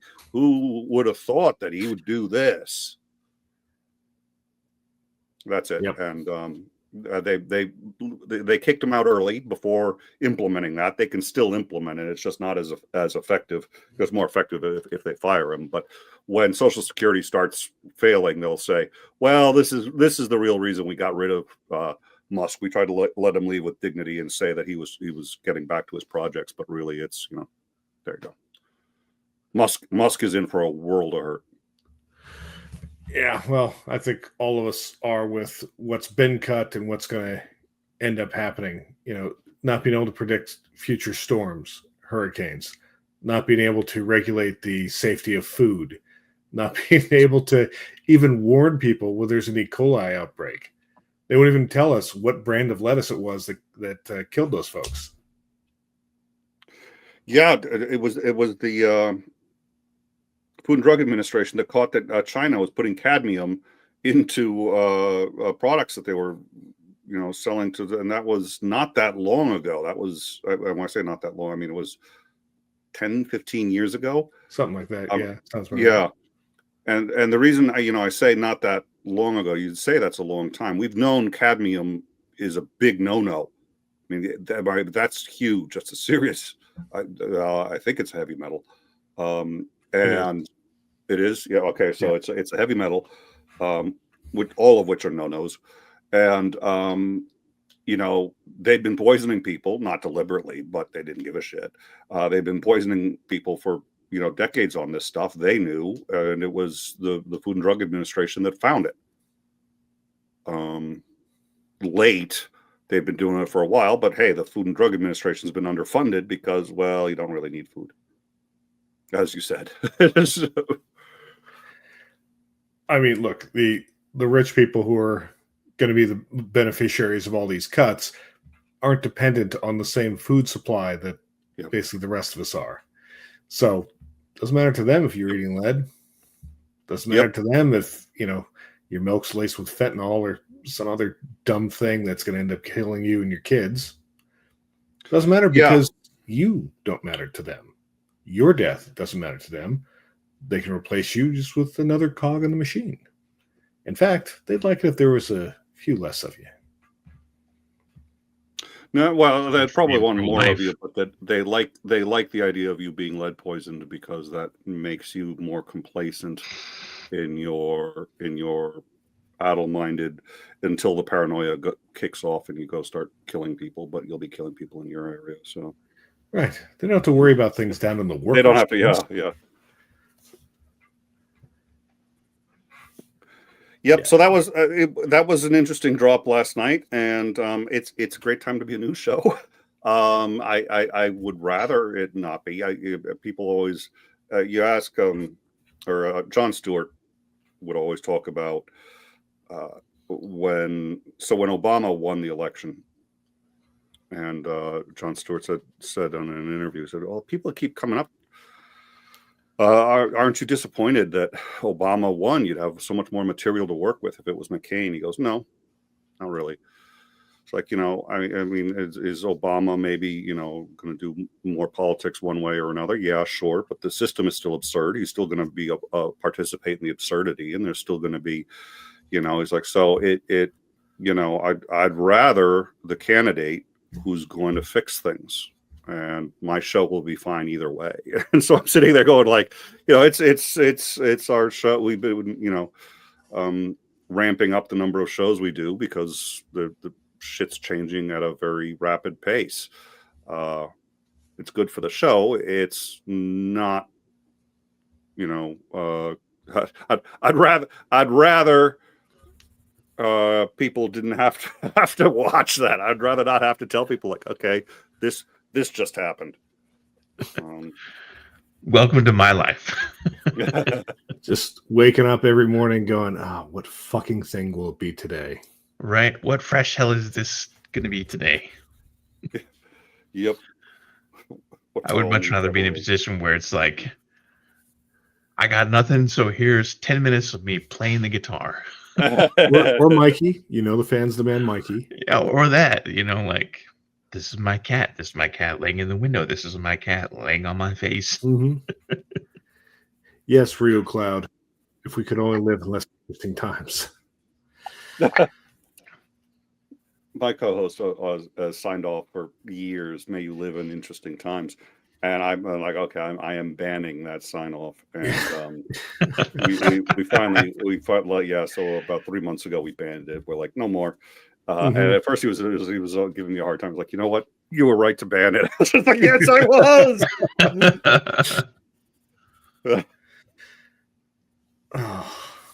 He's a trucker, and he's been doing pretty well. But it's like, I mean, imagine his industry now. Yeah. I've got a good friend of mine who's a dispatcher for one of the bigger companies, and again, I'm not going to name it because politics and shit, but It. they're anticipating some pretty big reductions, probably a lot of layoffs, just because there isn't cargo coming in, and if they can't make money, they're not going to pay people to sit around. It just is what it is, unfortunately. So let's see. I saw there was a question. Titten Ernest I asked a question about how much the suit costs because I brought that up earlier. You already did that bit. Well, no, I didn't. I didn't explain why it's 400. So when I first became a YouTuber, I had a mentor. He had another channel. The partner stole the channel. There was all this stuff. Stole 60 grand out of the channel and made off with it, and he kept producing it while having locked the other guy out. And I'm watching the show, and it goes from having like pink and white wall, and it's that pink like fiberglass kind of wall stuff, to then there's a corner there and there's nothing in the room, to this gorgeous set, and the guy is wearing a different sports coat every single night, and the show looks spectacular. But I was like, yeah, I think I know where that half of the money went. Yeah. And so I was asked. There was a troll who was giving me a hard time, and he's a spectacular troll. He's a rival for position of top troll that I know, and he comes up with some mean and nasty things to say. And he goes, and he said, so what do you think's happened to the money? I said, I think he spends that money on $400 suits that he's wearing every night.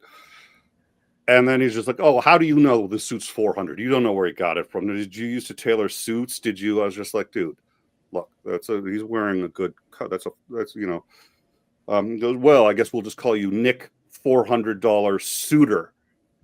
And I was just like, that's fucking good. Yeah, that's fucking good. And I was like, what the hell do I do about that? And I had never streamed with a jacket on or anything like that. So the next day I streamed with this. Mm-hmm. And the idea was, we changed my name to Nick $400 Suitor. And that was the name on the show. And I went by that. My Twitter account changed to that. We changed everything, Nick $400 Suitor. And I was later talking to that troll. He's like, you fucking asshole. He goes, oh, that would have been a great troll if it had pissed you off. Instead, you leaned into it. I was just like, yeah. So I put on the coat, and I was going to wear it for a week. That was 5 years ago. This is the coat. So that's where the $400 suit comes from, the Nick $400 suitor. Plus like I said, it was actually only $200, but that's another thing that we don't discuss. That they know on the back end. The producers all know on the back end because there have been incidents. It's only sexual harassment if you get caught. Sometimes I stand up, I forget the camera's on. Things happen. Yeah, we've definitely never had anything like that ever happen to us, right, Big Sarge? Oh, now I have to hear that story. Oh, that is Big Sarge's story to tell. I cannot do it justice, sir. Everything was pixelated. I don't think that's necessarily true. Yeah. Yeah, he's just worried I'm just going to go, you know what? Let's go to tape. Throw something up on there. Oh, really? You say that's the case, huh? Well, let's take a look. Let's see what the audience thinks. Got the little electric crayon. The automatic highlighter that follows you around.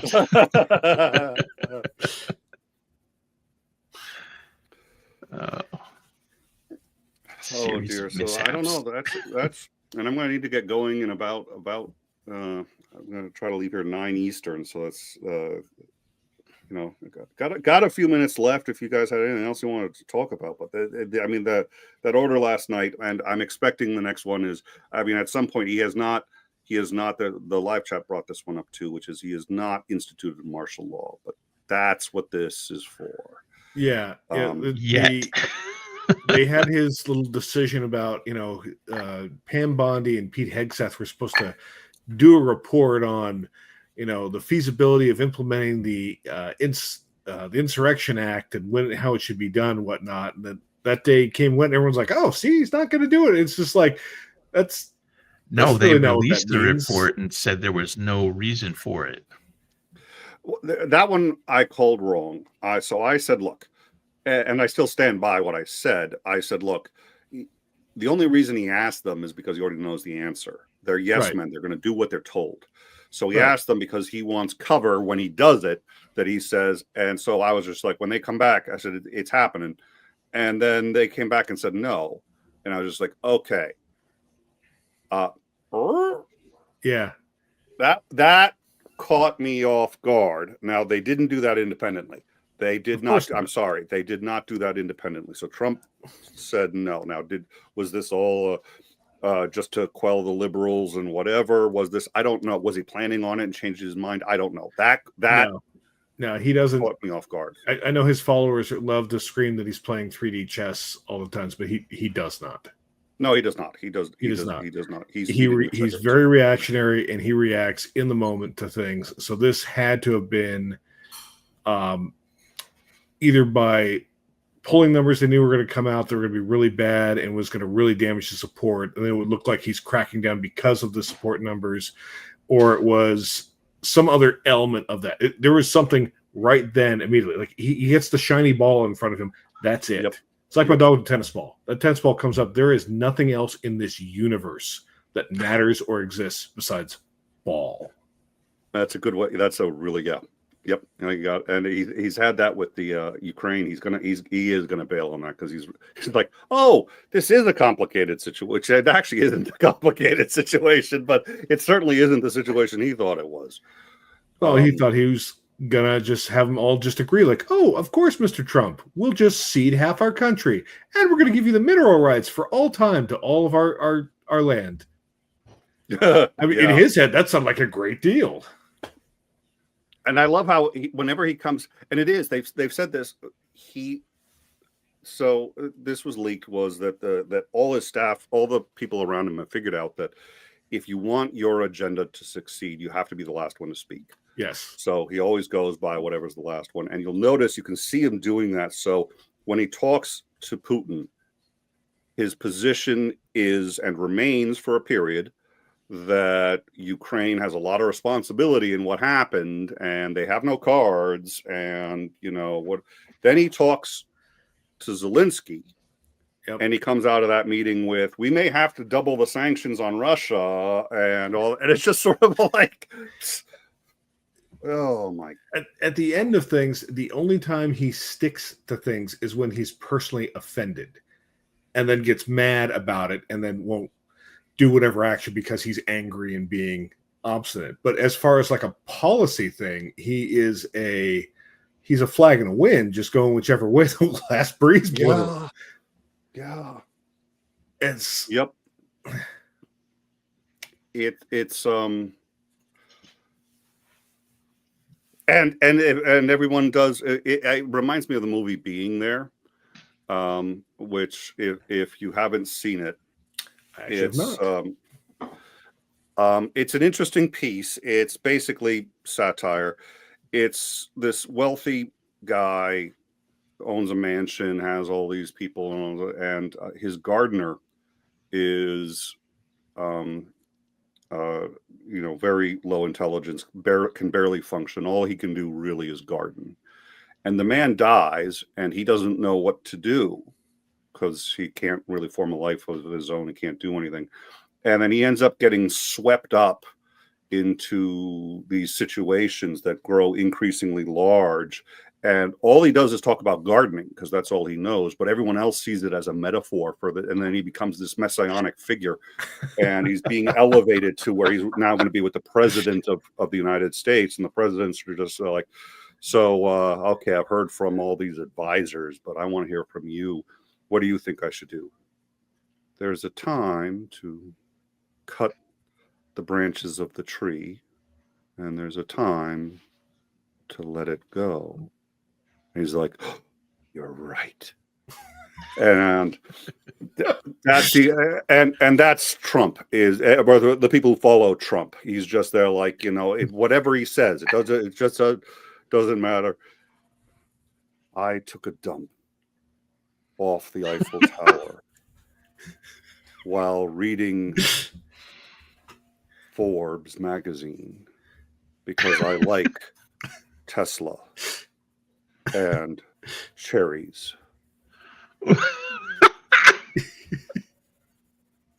And people are like, that the most random thing ever. That is a president.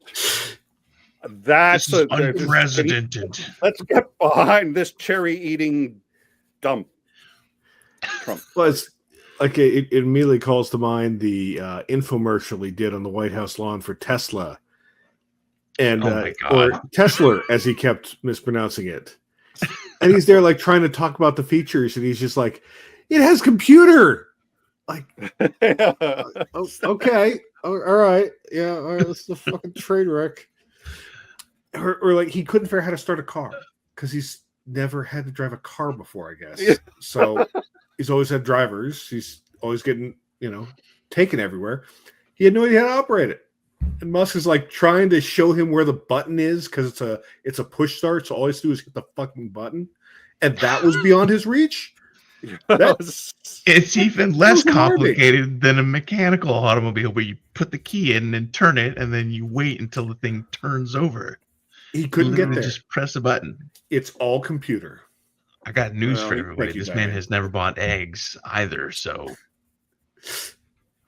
Well, when he was growing up, he probably had to crank start his first chariot. In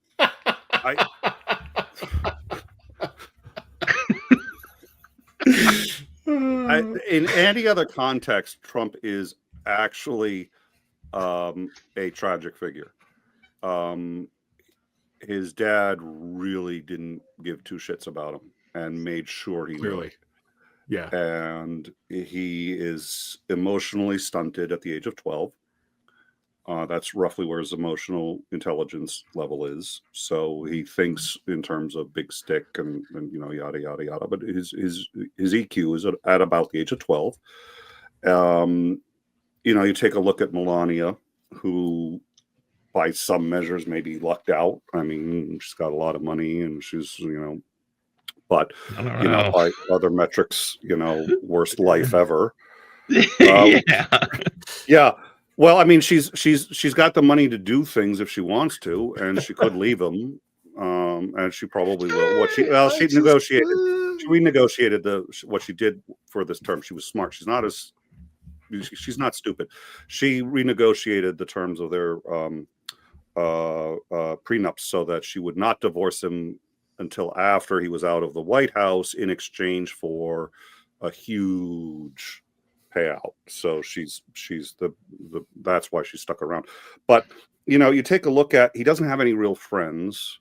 He can't trust anybody. He thinks he can because he thinks he's so charismatic. Nobody would. I mean, when people betray him, he is genuinely surprised. He's like, what? And he's genuinely like angry. Like, how could this happen? How could they do this? Just the sycophants with no loyalty that I hired explicitly because they're unethical just betrayed me. How could that be? He had 4 years of that from 2016 to 2020. You think he would have fucking learned his lesson by then? Well, how is this still a surprise to you now?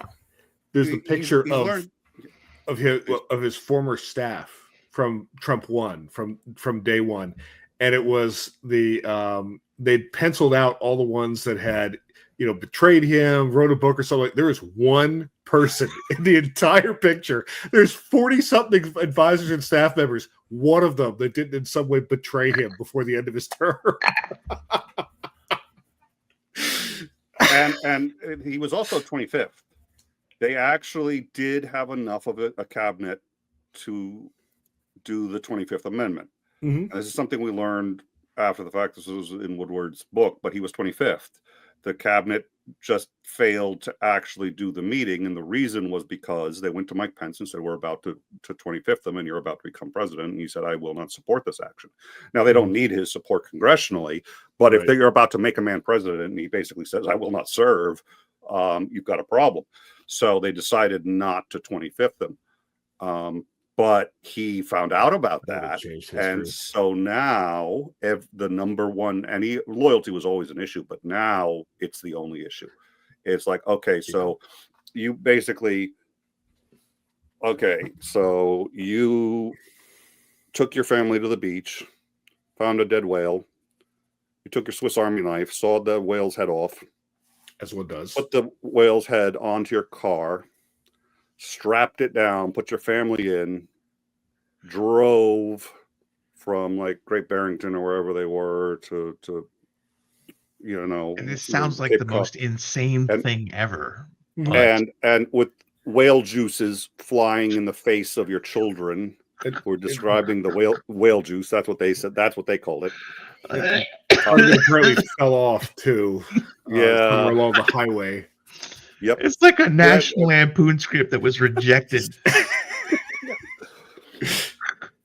I don't care about any of that. What I care about is, will you be completely loyal to me at all costs? And the worm inside of his brain said yes, as long as the worm inside of his brain. Well, yeah. It's like a fucking Simpsons cartoon. Yes, we will. Yes, we will. I love the delay too. I'm doing this, but you can like imagine it in your head. It's like little yellow-skinned characters and shit. So I think he realized the 25th would be a genuine threat to him. So he's picked people. But now if these people betray him, he's going to be surprised again because he spent so much extra time dealing with the problem. What would it take for them to betray him? I don't know. But they are, they're sycophants. They're the kind of people that are most likely to eventually betray you when push comes to shove. Everybody, the interesting thing, one of the best lines, it's the uncorroborated, I believe it, but of course I believe it, when him telling the general that everybody at Arlington Cemetery was a bunch of suckers. That seems to be roughly his mindset. And what he would think about that, because they sacrificed their lives for nothing by his metrics. Right. By his metrics, that's exactly what they did. And he hires people around him who use those same metrics. And the problem is, and this is why this gets back to what I was saying earlier about how many times we've been heading down the path to World War III and then something happens. Boats like the United States are far harder to sink than people realize. And one of the reasons is because it requires the collusion and collaboration of a lot of people, some of whom are reasonably intelligent, some of whom are complete idiots, and some of whom are almost Machiavellian. One of the things that people said about Hitler that they liked so much about him was that he was kind of stupid, and that they felt like he would never be able to get one over on them. So they elected him because they wanted a man you could have a beer with. It was the exact same. People said the same thing about George W. Bush. Yeah. Yeah. So that the people who also wanted to create the Third Reich, who wanted to completely, throw off the shackles from World War I and basically once again try to conquer the world. Those people found a useful idiot in Hitler, who was not an idiot. He wasn't stupid, but he wasn't brilliant either. And he made a lot of stupid moves. And when you take a look at the Blitzkrieg, the only reason that worked is because it was so dumb. Nobody actually thought somebody would try something like that. And so it worked. And then when it stopped working, he blamed his generals. And that's sort of what's happening here, which is everybody's still in shock and awe. They're like, you can ignore a judge's order? What? You can announce on national television, you can ask a hostile country to get the emails of your opponent and release them? Isn't that like, are you violating the Hatch Act or something like that? No, the Hatch Act is a different one. Sorry, that's the it's a different thing he's violated. Yeah, he's the hashtag. Yeah, he's violated all sorts of them. And I think right now it's just reorienting ourselves to this, and then realizing that, you know what, it's the system is still the system, and we still protest, and we still get people in there who are going to refuse to. And the reality is, there's enough incompetence in there that is very hard for them to successfully pull off the shit that they're trying to do. And they're having some success. They're having more than I would have hoped, less than I thought. Not by much, but it's less than I've thought. And he's pulled back times that he probably should have, if he really wants to take over the U.S. and create a fascist dictatorship. There's opportunities he's missed. And he's missed them because he's not bright enough to figure out what he's doing, like the fire, what's its Reichstag fire? fire. Reichstag fire. Thank you. Yep. There's a number of opportunities he's missed, and one of the reasons is he's got so much on his plate. He is overburdening the U.S. people. He's overburdening the courts so that nobody can see what he does, and so he can get away with so much. But the courts are overburdening him back, and he's got so many lawsuits and so many people with competing advice and people that he can't trust because they're all backstabbing and they want one thing, his attention and his favor. And they will tell him what he wants to hear, and that even he knows isn't always a blessing. So he's sitting there trying to figure out how is he going to accomplish his things, and he's not really bright enough to do it, and he hasn't surrounded himself with enough people that are bright enough to do it, because the people who are bright enough to do that usually are bright enough to avoid people like Trump, and they certainly don't give Trump what he wants, which is loyalty. So it's a very delicate balance to successfully create a fascist dictatorship. Trump is within the margins. He may have done it. I don't know yet. We'll find out. But that's why when there are people who are sitting there going like, oh, how can he look, they're screwing stuff up themselves left and right. There's screw ups on both sides. We do not know how this is going to play out, but it's people sort of make it seem like a cop out. I'm like, maybe there'll be a Hail Mary. I'm not counting on a Hail Mary. I'm counting on the fact that they're human beings too, and that they're flawed, and that they're, deliberately flawed. He has surrounded himself with some idiots. There are some people, mostly at the Heritage Foundation, who are pulling all the strings and trying to get this to work. But for them, it's like herding cats. Yeah. So they've got a plan in place, and they've got arguably some incredibly dumb people to try to execute it with. And I can only begin to imagine how much of their day is honestly just day drinking at this point. Just like he tweeted what? He put the secret plan on X. Yeah, he did that. Just fucking great. Except is just I couldn't have. Like you expect him to not be good, but you didn't quite expect him to be quite this stupid. Especially when the technical stuff comes in. Pete, baby, Pete, my heart just.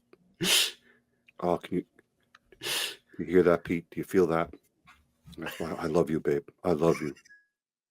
Stay Secretary of Defense, please. Just hang in there. Don't listen. Don't, Pete. I feel your doubt. I get it. People are hating on you, right? That's okay. It's okay. Did you know, Pete, that you can put classified plans on Twitter too? It's out there. Smoke signals, skywriting. Learn about skywriting. Pete, baby, you and me all the way. Let's do it. You stay right where you are, Pete. You hang in there for what you know is right. You are a blessing to this nation, and I am thankful every day that you are a Secretary of Defense. Don't ever change, Pete. You be you. Oh. There you have it. Honestly, I can't follow that act. No.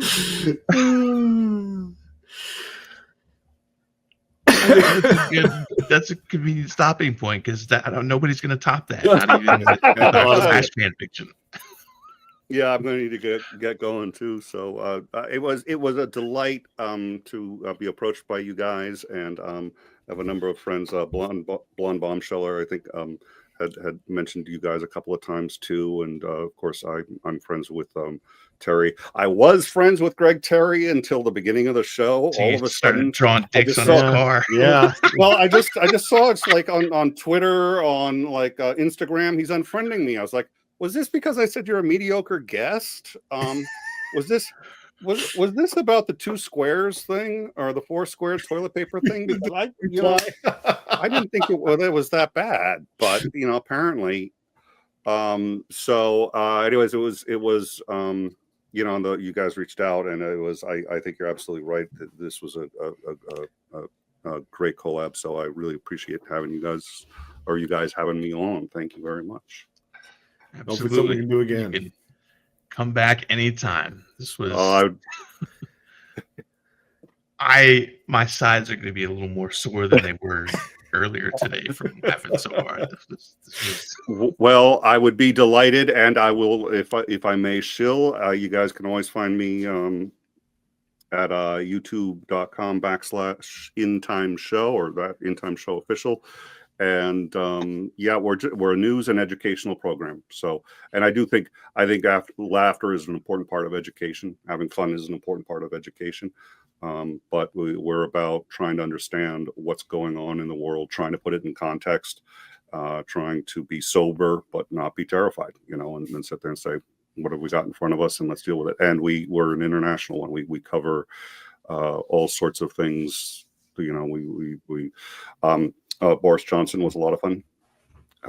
He was no Pete Hegseth, but he was still a lot of fun. I mean, who is? Who is? Nobody's except it's just going to be, oh, Andy got the makeup room. Keep the makeup room, Pete. Keep the makeup room. Essential. Professionals like you and I, we know they're going to mock you for it, but they don't have to sit in that desk with the rest of the cabinet, do they? No, you don't go to a cabinet meeting without getting that hair just right, because otherwise, well, what you think people are going to listen to your ideas? No, you're gonna need to look good. He's there to be pretty. Believe me, you're gonna need to look good. That is the cornerstone of your survival. I don't see anything else keeping you. This ain't Fox and Friends, okay? I'm just saying. So come join us. Titan Uranus in the live chat is actually our head mod. That is our head mod. Just to give you an idea. It's an actual person in the comment section. I'm just over here laughing. I'm sorry. He's our head mod / head troll. He is the other of the 2 trolls that I know. When yes, we are. We're all definitely going to end up in El Salvador. Hola, Juan. Yeah, you're gonna have to work on my Spanish.